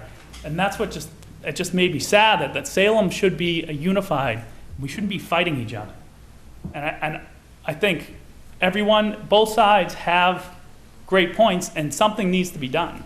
And I have the utmost faith that Cheryl and the city clerk's office will do what they need to do to make sure everyone can vote. They always have. They can't control people. There's discrimination. I read the other article where the person made those comments, and I was like, that person, that's not all Salem. That's one person. And that happens is all we're going to happen. We have to get that, stop it, and make sure that everyone can vote who wants to vote, feels comfortable voting. If they need a translator, anything that they need so they can vote. I mean, that's the power of this whole democracy, is to vote for people you want to represent you. And I feel like I was saddened when I read that article. I was mad at the news for writing it, but you know what? It brought us to this point, and I don't care whether she signs it or not. I know she's gonna do what she needs to do. Personally, I'll make sure, and I don't have to, I have the utmost confidence in her and in the group, that things will change. They have to change. And I don't feel that we should have to come here again and do something like this. I just feel that I'm glad that this meeting and discussion is going on, because the communication's open now and everyone can get on the same page and understand what the memorandum of understanding was meant to do. But ethically, she felt that she couldn't sign it because it's like she can't go to our fundraisers. She can't do that. She just felt that, you know what, I can't do that, but it doesn't mean that she's not going to do all the stuff that is on that memorandum. And I just feel I support her and I support your cause, and I think we can work together, and that's what we should be doing. And that's why I signed up to this. I don't get up here to be like, I don't want people to vote. I want everyone to vote. I think the city's well represented when more people vote, and we have a better city when that happens. Thank you. Councilor Fumiko. Thank you, Mr. President. As a reminder, please vote next Tuesday. We have Super Tuesday coming up, and also I would move for a 5-minute recess. Councilor Fumiko moves for a 5-minute recess. Seeing none opposed, we stand in recess. Thank you.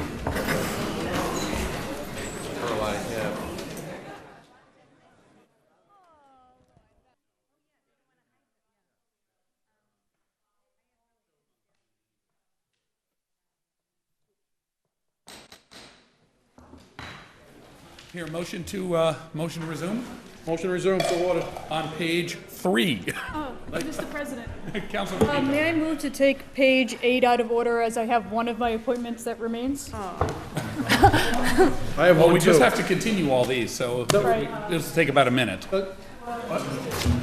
Let's take them out of order. All right, sure. All right, so motion to take page 8 out of order, appointments and reappointments. Which one are we doing? The first one, Richard Frank. Okay. Held from the Hold on, one more minute. We have a couple of appointments here. Held from the last meeting, the mayor's appointment of Richard Frank to serve as a member of the Bicycle Advisory Committee with a term to expire February 11, 2019. Councilor Fumiko. Thank you, Mr. President. I move for confirmation by roll call vote. Councilor Fumiko's motion for confirmation by roll call vote under discussion. Yeah, so Mr. Frank, he recently moved to our area from Lowell, Mass., so he's undertaking a lot of things that have gone on there. He is a downtown resident who also is a recreational and bike commuter, which is really great to have. So he sees the roads from going from there to the train station into Boston, giving him an opportunity. And in the past, he also has past experience with a running club up in Vermont, and additionally, presidency in a different group. So he's very aware and used to working with very diverse populations and taking different things into account, and realizing that we need a running-friendly city as well as biker-friendly, pedestrian-friendly, and everything in between. And also, I might add, just on a personal note, I oftentimes over the summer got to see Mr. Frank at the farmer's market and thereabouts, and even as a new resident right away reached out to me, which was really fantastic to have. So I enthusiastically support his appointment, and I thank him for sticking out for this marathon tonight. He's been here about 2.5 hours and seen a little bit of how our city government works. Thank you. On Councilor Fumiko's confirmation by roll call vote. Seeing no further discussion. Madam City Clerk, would you please call the roll? Councilor Epley? Yes. Councilor Fumiko? Yes. Councilor Fury? Yes. Councilor Gerard? Yes. Councilor Lovely? Yes. Councilor McCarthy? Yes. Councilor Milo? Yes. Councilor Ryan? Yes. Councilor Sargent? Yes. Councilor Terrio? Yes.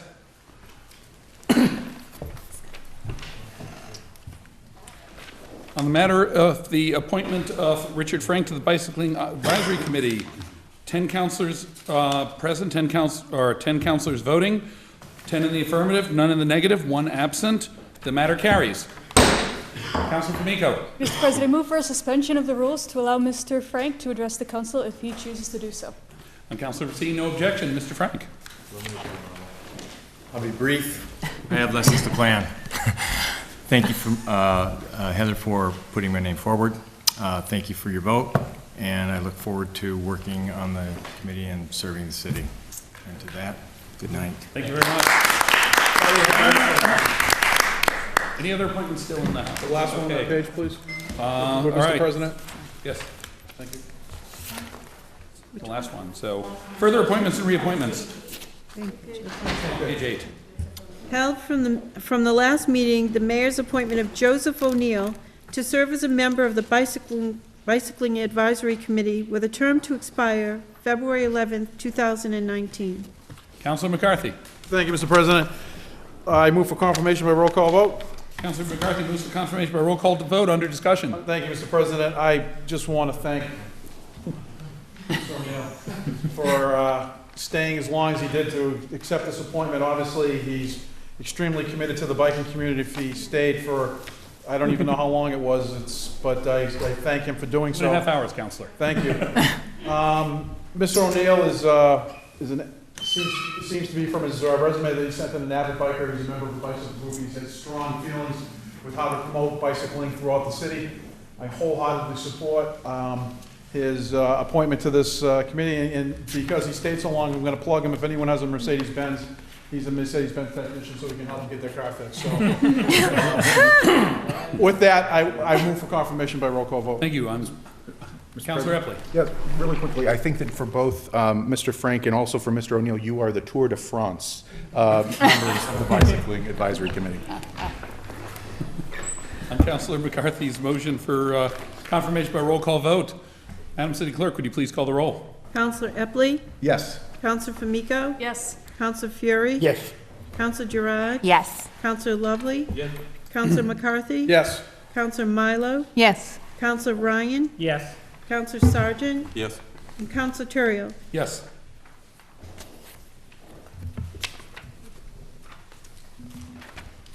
On the matter of the appointment of Joseph O'Neill to the Bicycling Advisory Committee, 10 councilors voting, 10 in the affirmative, 1 absent. The matter carries. Councilor McCarthy. Thank you, Mr. President. I ask for suspension of the rules to allow Mr. O'Neill to address the council if he so wishes. Councilor McCarthy, seeing no objection. Mr. O'Neill. Thank you all for voting yes. Fantasy group, big things in the city for cycling. Thank you. Good time. Thank you.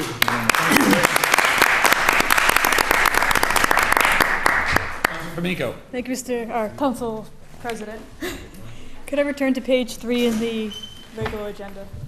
Councilor Famico moves we move back to our regular agenda. Seeing no objection. Hearings. Continuation of a public hearing from January 14, 2016, ordered at Exonet Systems to install a conduit on Lafayette Street and New Derby Street and construct and maintain telecommunication wires and apparatus, including fiber optic cable, a remote node and pole top antennas to one existing pole located in across and over the same public ways. Councilor Famico. Thank you, Council President. I move this public hearing be continued to April 14th to a regularly scheduled council meeting. Our Assistant City Solicitor is still going over these applications as well as drafting an ordinance for us and would like a little bit more time to make sure we get this right going forward. On Councilor Famico's motion that this be continued to April 14th, all those in favor? Opposed? So moved. Further hearings. Continuation of a public hearing for January 14, 2016, ordered Mobility LLC to attach equipment to existing pole on Summer Street.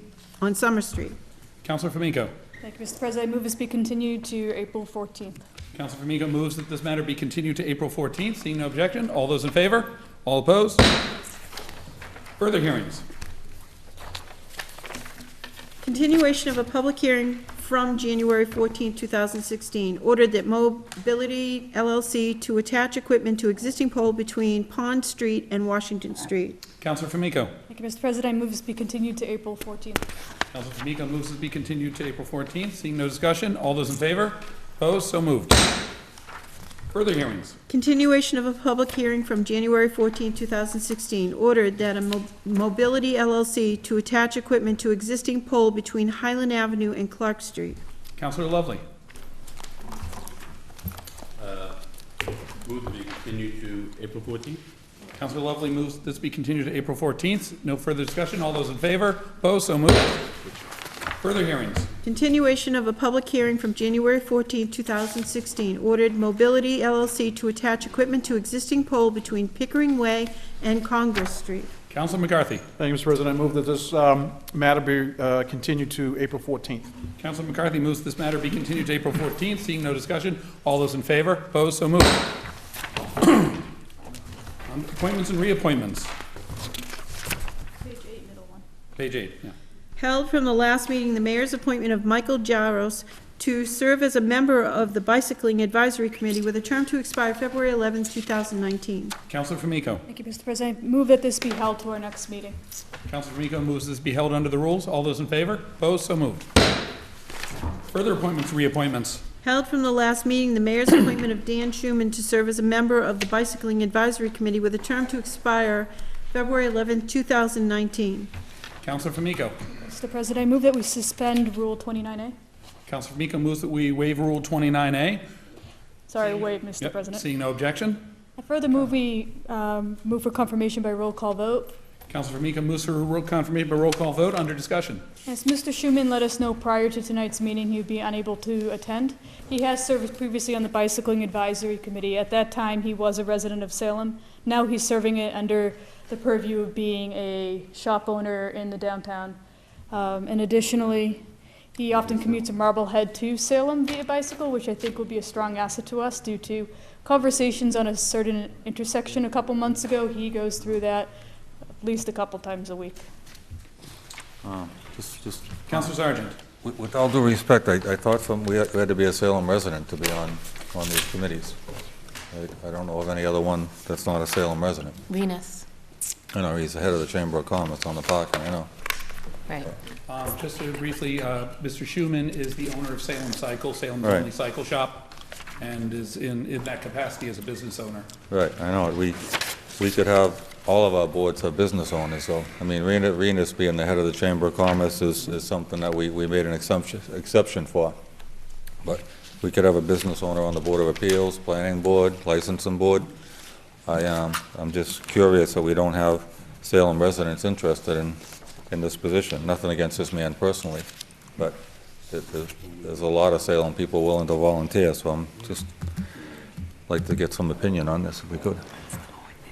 If nobody wants to do, Councilor Epley. Mr. President, perhaps the President can correct me if I'm wrong, but in terms of other boards and commissions, we do have non-Salem residents on them, not the least of which on the Board of Appeals for zoning. The chair is from another town. There's several. Perhaps the president is. If I'm wrong, if that's not the only one, are there others, Mr. President? There are others. The chair, however, of that board is, I believe, a Salem resident, but is the Marblehead Town Planner. Right. She lives in Salem. She lives in Salem, however. Just clarify. Councilor Gerard. Thank you, Mr. President. Also, Board of Assessors, non-Salem resident. Thank you. Councilor Fury.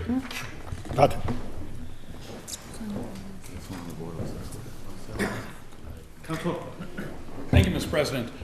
This board has just been reconstituted after the mass resignation of all their members this past fall.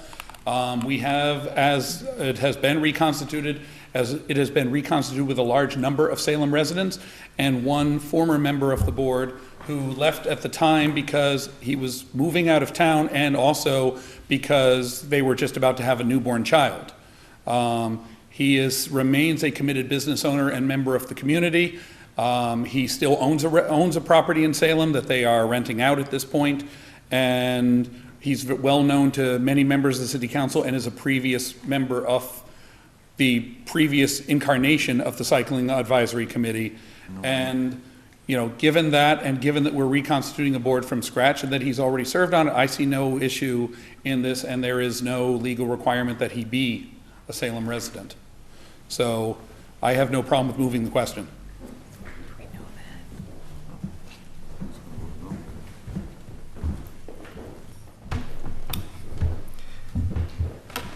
Anybody else under discussion? Seeing none, Madam City Clerk, would you please call the roll? Councilor Epley? Yes. Councilor Famico? Yes. Councilor Fury? Yes. Councilor Gerard? Yes. Councilor Lovely? Yes. Councilor McCarthy? Yes. Councilor Milo? Yes. Councilor Ryan? Yes. Councilor Sargent? No. Counselor Turiel. Yes.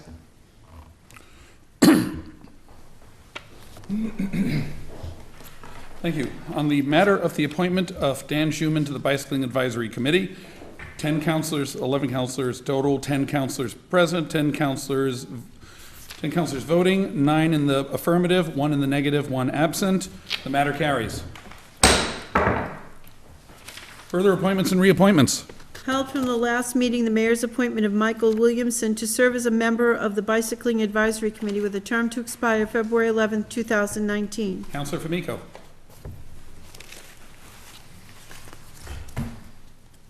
Sorry, Mr. President, I was looking up the ordinance. Mr. Williamson. I move this be referred to our next meeting. Councilor Famico moves this be held under the rules. All those in favor? Opposed? So moved. Further appointments, reappointments. Held from the last meeting, the mayor's appointment of Roberta Clement to serve as a member of the Cemetery Commission with a term to expire February 11th, 2019. Councilor Famico. Mr. President, I move this be held under the rules to our next meeting. Councilor Famico moves this be held under the rules. All in favor? Opposed? So moved. Further appointments, reappointments. We have the mayor's appointment of Meredith McDonald to serve as the City of Salem's Council on Aging Director with a term to expire on January 31st, 2016. Councilor Milo. Thank you, Mr. President. I move that this be held under the rules. Councilor Milo moves this be held under the rules. All in favor? Opposed? So moved. Further appointments, reappointments. We have the mayor's reappointment of Mickey Northcutt to serve as a member of the Community Preservation Committee with a term to expire March 1st, 2019. Councilor Gerard. Thank you, Mr. President. I move for confirmation by roll call vote. Councilor Gerard moves for a roll call vote under discussion. Councilor Epley. Mr. President, I ask that this be referred to committee. I would second that. I'd like to just get a point of clarification as to why he's served for, I think, 2 terms at this point on the Community Preservation Committee. He has been an asset to the committee and has helped to bring forward some great projects, and I can't see why this would be an issue. Councilor Epley. Mr. President, as we just had a very long discussion earlier tonight, there were some very sincere remarks made by the public and by the administration, by fellow councilors, etc.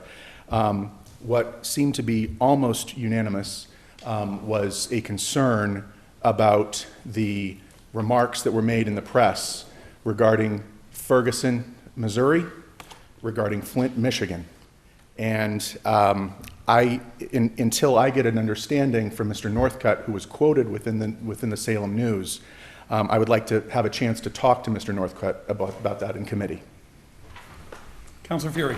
Mr. President, I disagree. Sincerely, that's an entirely different issue. Mr. Northcutt is running on his own capability and ability. He was the architect of the Community Preservation Act. When it came down to a vote, getting it on the ballot, he was the godfather of that, the getting out there within a matter of a couple of days. I was part of that.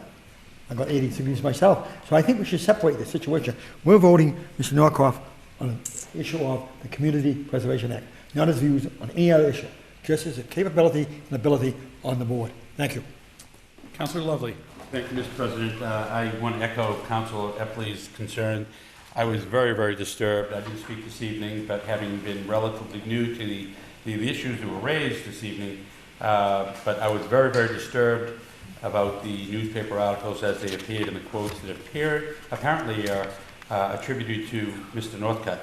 And he sent me an email that essentially, I thought it was to me, apologizing in a way, saying that he knows that I wasn't on the council, that he in fact hadn't spoke to as many councilors as was indicated in the newspaper, and said, I'm willing to talk, which I wanted to talk. I responded to him, yes, I would like to speak with you. He has not responded, so I would like to have the opportunity. I'm sure he regrets his remarks, and I'm sure he's contributed a lot to the community, but I think he owes this council, perhaps the city, an apology. Things can get out of hand when you're speaking to the press. That's why you're always careful with what you say, but I'd like to certainly give him an opportunity. I'm not saying that I wouldn't support him, but I think Council Epley is right on, and he needs to, I think he was allegedly, and I'll give him the benefit of the doubt, teaching a course this evening, but he's one of the sort of the forerunners of the events that happened this evening, one of the organizers, and that really isn't the issue per se, but I'm very, very troubled for the incendiary remarks that he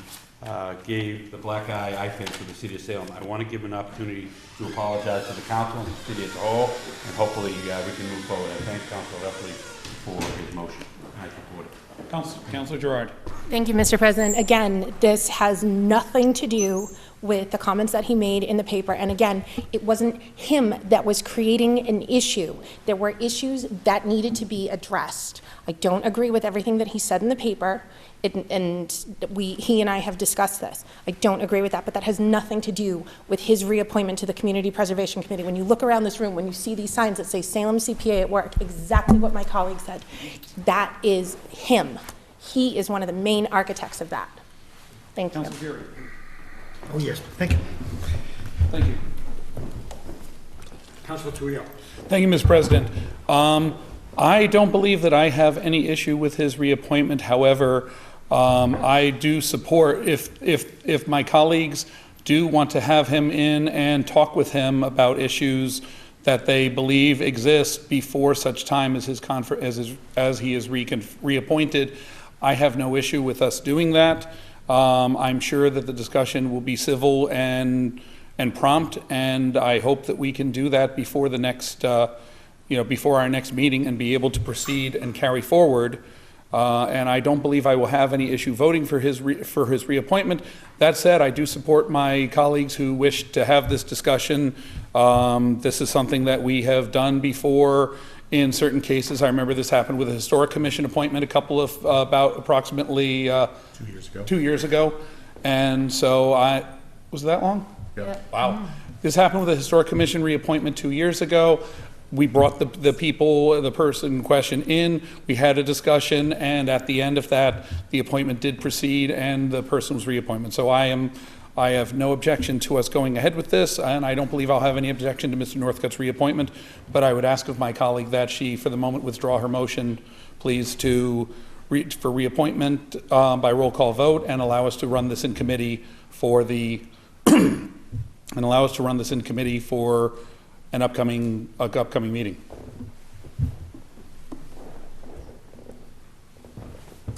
That's just one question. Just one quick question. Councilor Sargent.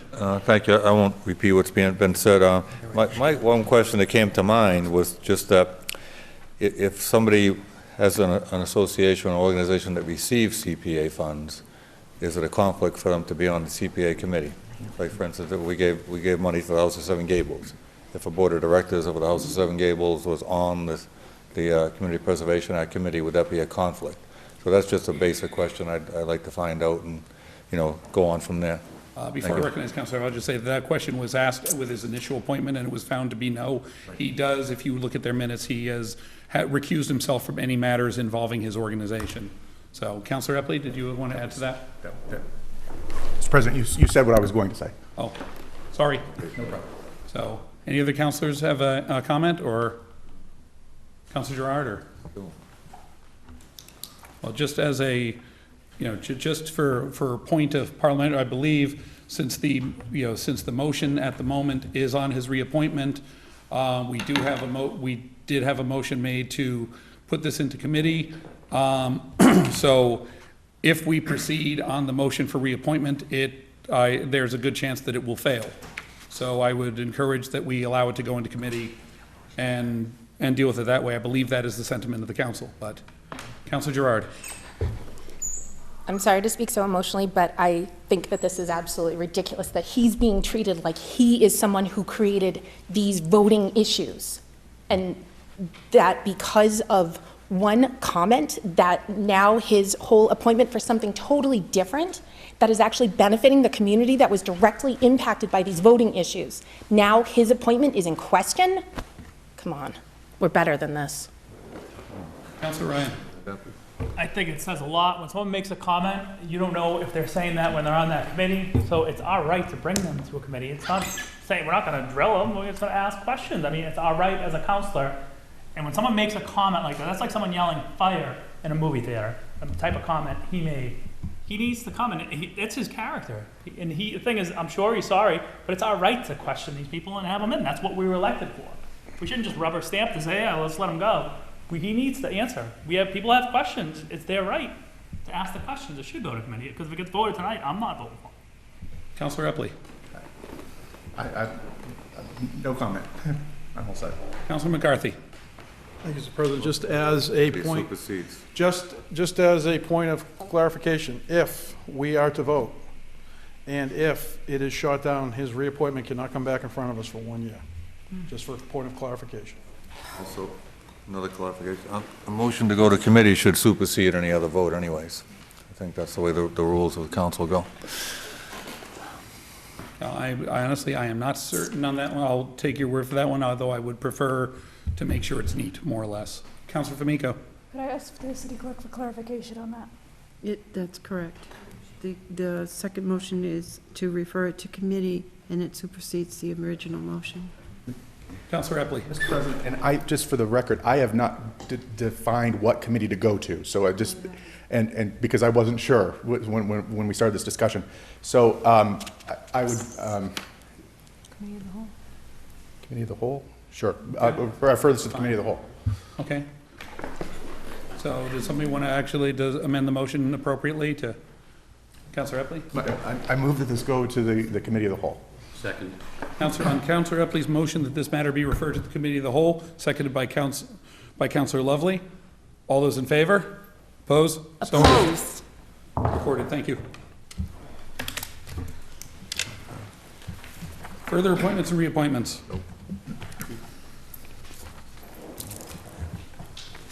Mayor's reappointment of David Pavich to serve as a member of the Salem and Beverly Water Supply Board with a term to expire March 1st, 2019. Councilor Famico.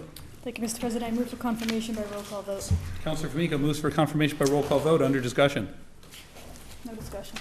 Thank you. On Councilor Famico's motion, Madam City Clerk, would you please call the roll? Councilor Epley? Yes. Councilor Famico? Yes. Councilor Fury? Yes. Councilor Gerard? Yes. Councilor Lovely? Yes. Councilor McCarthy? Yes. Councilor Milo? Yes. Councilor Ryan? Yes.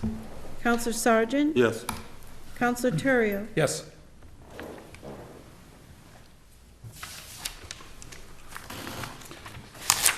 On the matter of the reappointment of David Pavick to serve as a member of the Salem and Beverly Water Supply Board with a term to expire on March 1st, 2019, 10 councilors present, 10 councilors voting, 10 in the affirmative, none in the negative. The matter carries. Further appointments and reappointments. We have the mayor's reappointment of Janet Green to serve as a member of the Board of Health with a term to expire March 1st, 2019. Councilor Gerard. Thank you, Mr. President. I move for confirmation by roll call vote. Councilor Gerard moves for confirmation by roll call vote. Under discussion.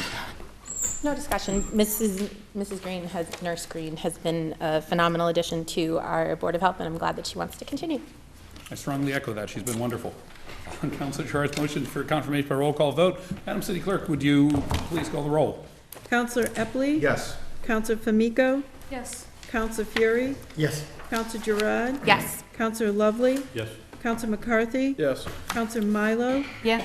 Councilor Ryan? Yes. Councilor Sargent? Yes. Councilor Terrio? Yes.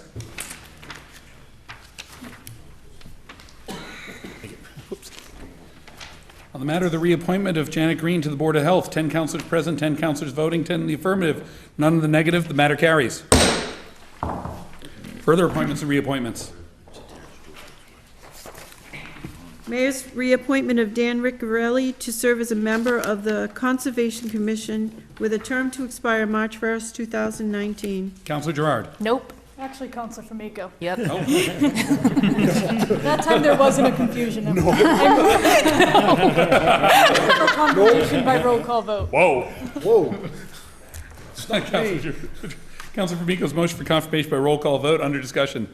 No discussion, just, actually for discussion. Dan's been great. Not only is he an architect in the city that set up the Historic Commission, but he's been very on top of a lot of these, and I've had an opportunity to speak with him and other Conservation Commission members after their meetings when we're done with our meetings. Unfortunately, we're scheduled the same night, so we can never make it there.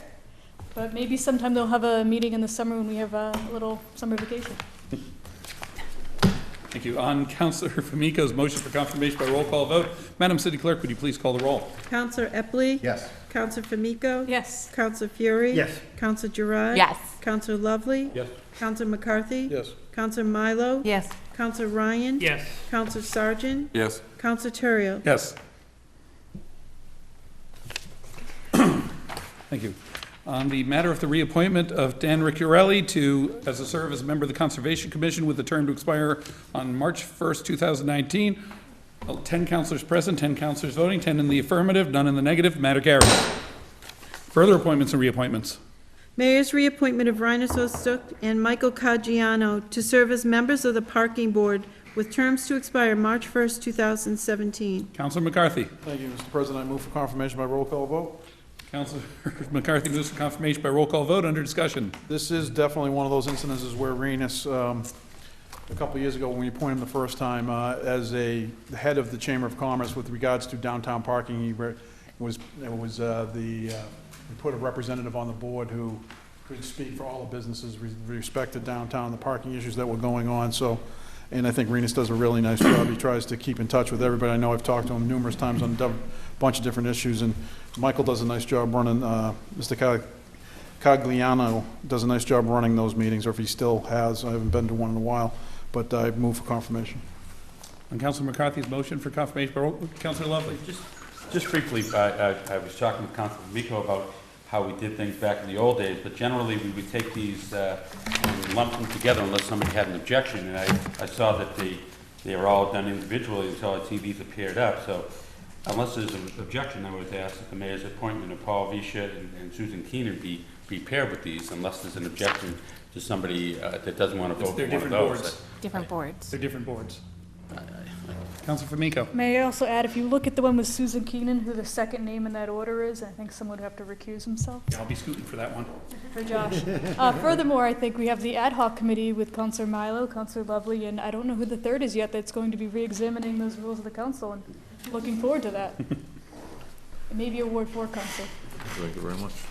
We just were able to save an awful lot of time back then. Oh, I relish that. So do I, believe it.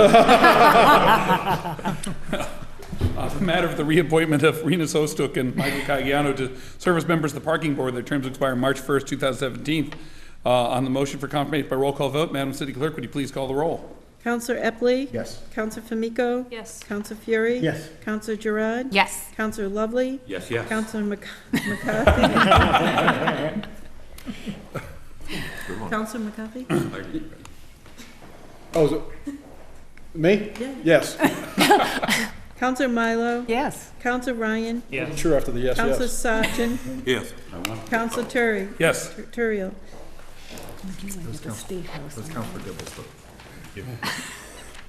On the matter of the reappointment of Renus Ostuk and Michael Caggiano to the Parking Board, 10 councilors voting, 10 in the affirmative, none in the negative, the matter carries. Further appointments and reappointments. The mayor's reappointment of Paul Visier to serve as an alternate member of the Zoning Board of Appeals with a term to expire March 1st, 2017. Councilor Lovely. Move for confirmation by roll call vote. Just by way of explanation, I wasn't voting for Councilor Dibble. I just didn't want to leave either Mr. Caggiano or Renus out. Thank you. On the matter of the confirmation by, on Councilor Lovely's motion for confirmation by roll call vote, seeing no discussion, Madam City Clerk, would you please call the roll? Counselor Epley? Yes. Counselor Famico? Yes. Counselor Fury? Yes. Counselor Gerard? Yes. Counselor Lovely? Yes. Counselor McCarthy? Yes. Counselor Milo? Yes. Counselor Ryan? Yes. Counselor Sargent? Yes. Counselor Terrio? Yes.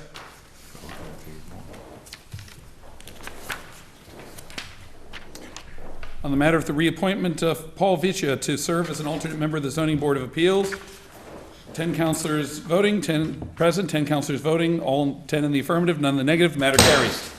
Further appointments and reappointments. Through the mayor's reappointment of Susan Keenan to serve as a member of the Historical Commission with a term to expire March 1st, 2019, and reappointment of Jane Turiel as an alternate member with a term to expire March 1st, 2018. Councilor Fury. Yes, please. I obviously must recuse myself from this one. You're very lucky. Councilor Famico? Thank you, Mr. President, for the moment. I move for confirmation by roll call vote. Any opposition? Madam City Clerk? Oh, Yeah, I have please, comments? discussion. As you notice here, the good Ward 5 Counselor 2.0, Jane Turiel, is on this. I just want to thank her for her service as the alternate as well as her service as our council president's +1. I know she gives up a lot of time between the Historic Commission and having our council president here and everywhere else, so thank you to her. And also with Ms. Keenan, thank you to her for serving on the Historic Commission. If anyone here has ever attended their meetings, they can be very detailed from everything from shingles for a house to windows to color of paint and everything in between. And sometimes those discussions, they go on and their expertise is pretty amazing. And my brother, for one, now has a home in the historic district, so he's experiencing all of this firsthand. But I move for confirmation. Any further comments? On the appointment, on roll call vote, Madam City Clerk? Counselor Epley? Yes. Counselor Fumiko? Yes. Counselor Fury? Yes. Counselor Gerard? Yes. Counselor Lovely? Yes. Counselor McCarthy? Yes. Counselor Milo? Yes. Counselor Ryan? Yes. Counselor Sargent? Yes.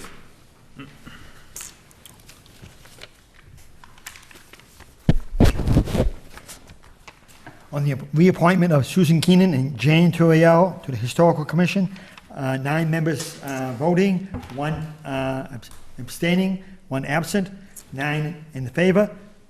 Approved.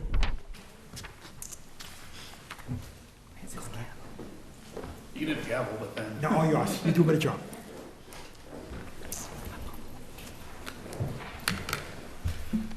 Thank you. Further appointments and reappointments. We have the reappointment of Mark Feiner to serve as a constable with a term to expire March 8th, 2019. Councilman McCarthy. Thank you, Mr. President. I move that his reappointment be received and placed on file. Councilman McCarthy moves this be received and placed in file. Seeing no discussion, all those in favor? Opposed? So moved. Communications from the mayor. We have an order for an appropriation of $50,000 from capital outlay renovation and repairs account for improvements to the Joseph A. O'Keefe Senior Fire Station on Loring Avenue. Councilor Epley. Thank you, Mr. President. I move for suspension of the rules. Councilor Epley moves for suspension of the rules. Seeing no objection, Councilor Epley. Mr. President, I move this be referred to the Committee on Administration and Finance. No, then you shouldn't have suspended.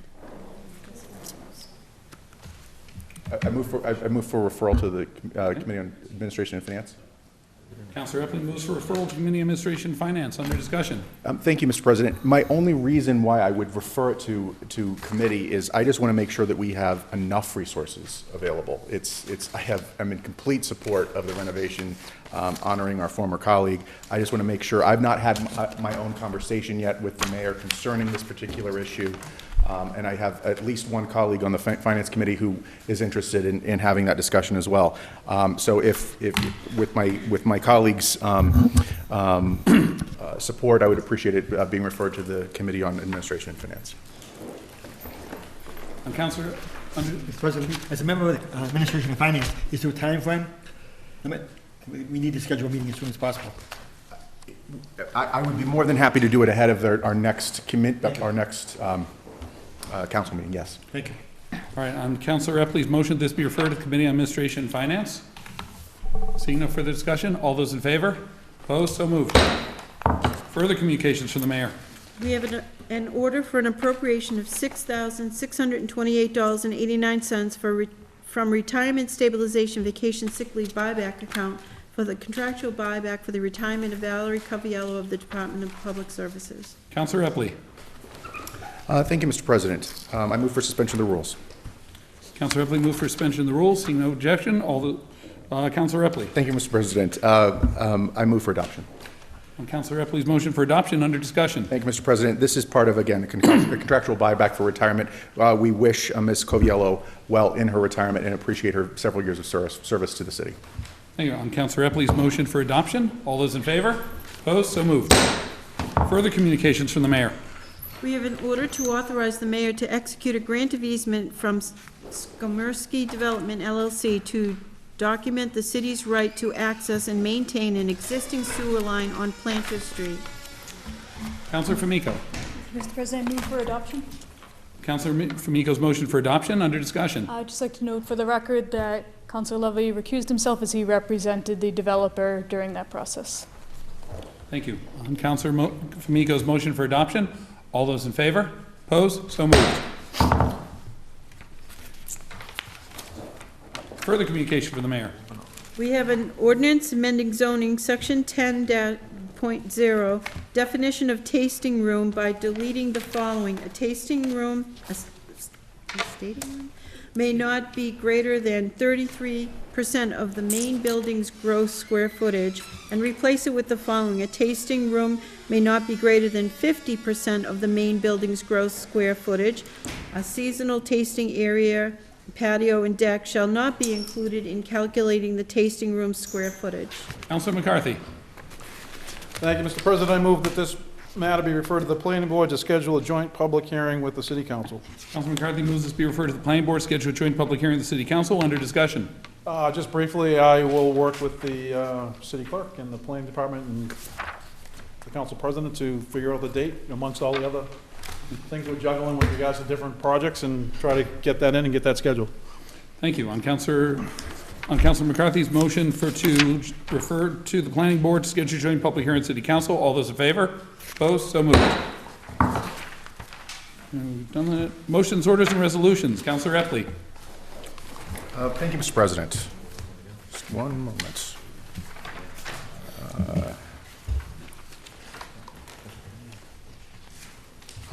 Order, City of Salem, the monthly financial report dated January 31, 2016 be referred to the Committee on Administration and Finance. Councilor Epley's motion. And I move for adoption. Councilor Epley's motion for adoption. Under discussion. No discussion. Thank you. On Councilor Epley's motion for adoption, all those in favor? Opposed? So moved. Further motions, orders, and resolutions. Councilor Fury.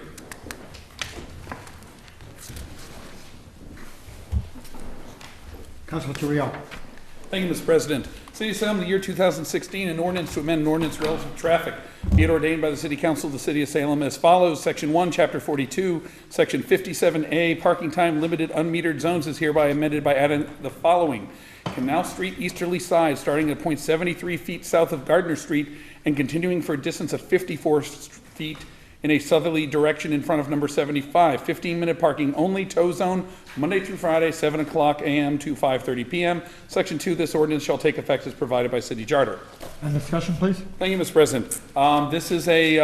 This matter is to deal with the daycare center that is in the old Salem Glass Building on Canal Street. They've had problems with cars obstructing the pickup and drop-off of the kids there. I worked with the owners of the daycare center, the other tenants in the building, and the city traffic and the Salem Police Traffic Department to come up with this, and this should solve the problem. Thank you. Thank you. Any further discussion? All those in favor? All those opposed? So moved. Yes. Thank you.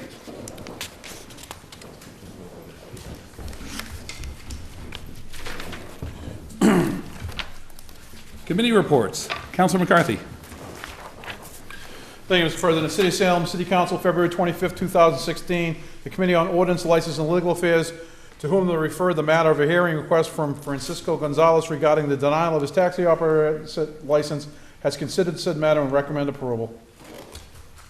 And his license has been granted. On acceptance of the committee report, all those in favor? All those opposed? So moved. On adoption of the recommendation, under discussion. No real discussion, Mr. President. We had him in for an executive session. He explained himself, and then we decided to move forward with it. Thank you. On adoption of the recommendation, all those in favor? All those opposed? So moved.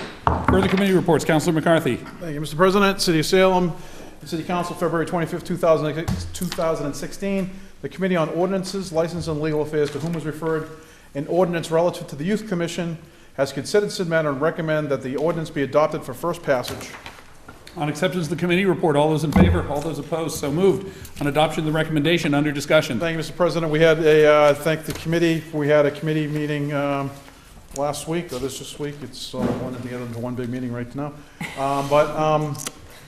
At that time, we had Laura Assad from the Mayor's Office, the Latino Affairs Coordinator, who's going to be heading up the implementation of this committee.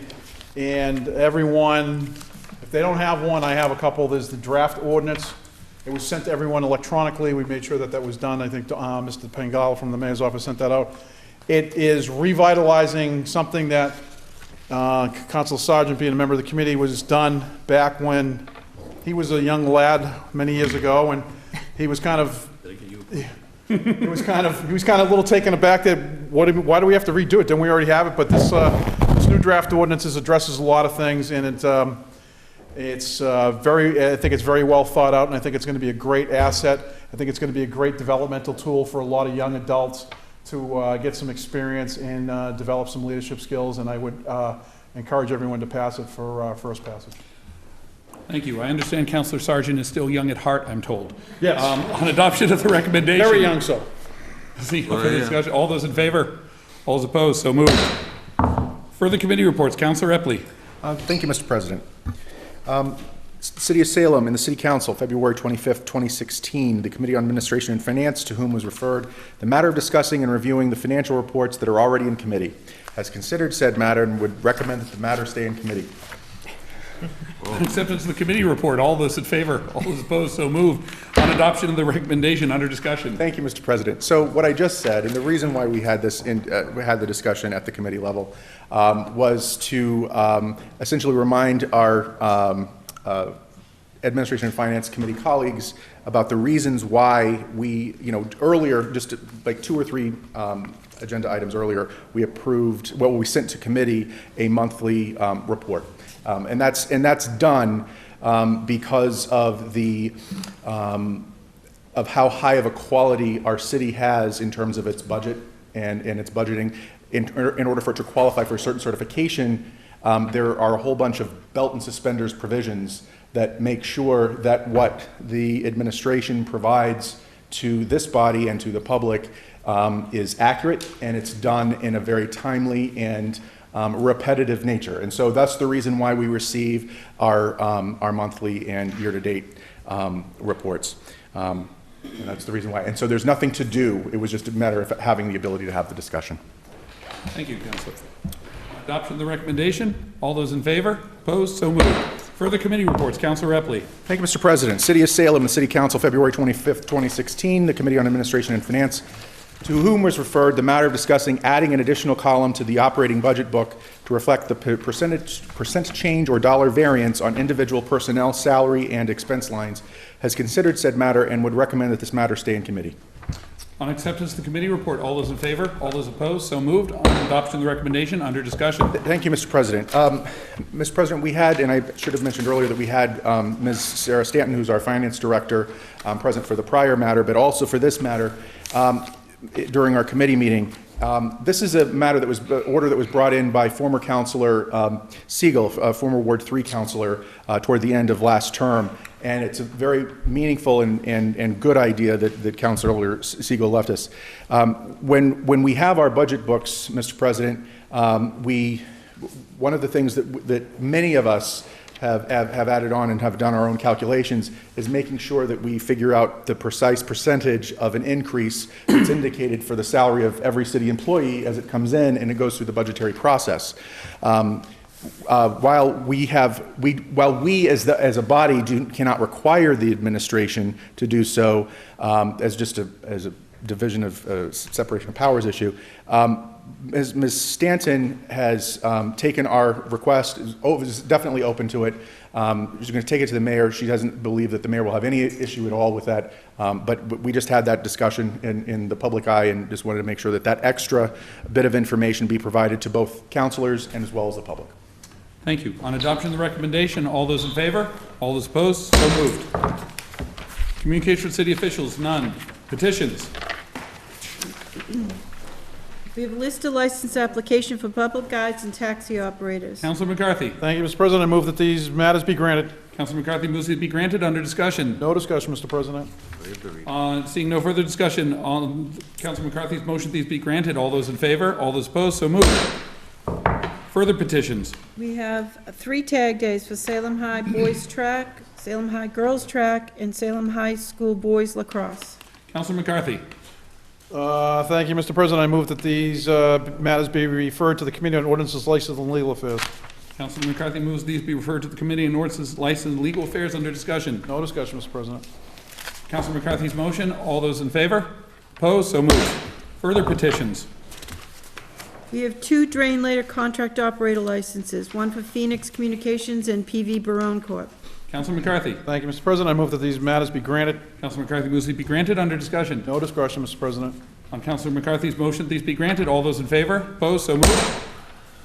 Further petitions. We have 3 claims.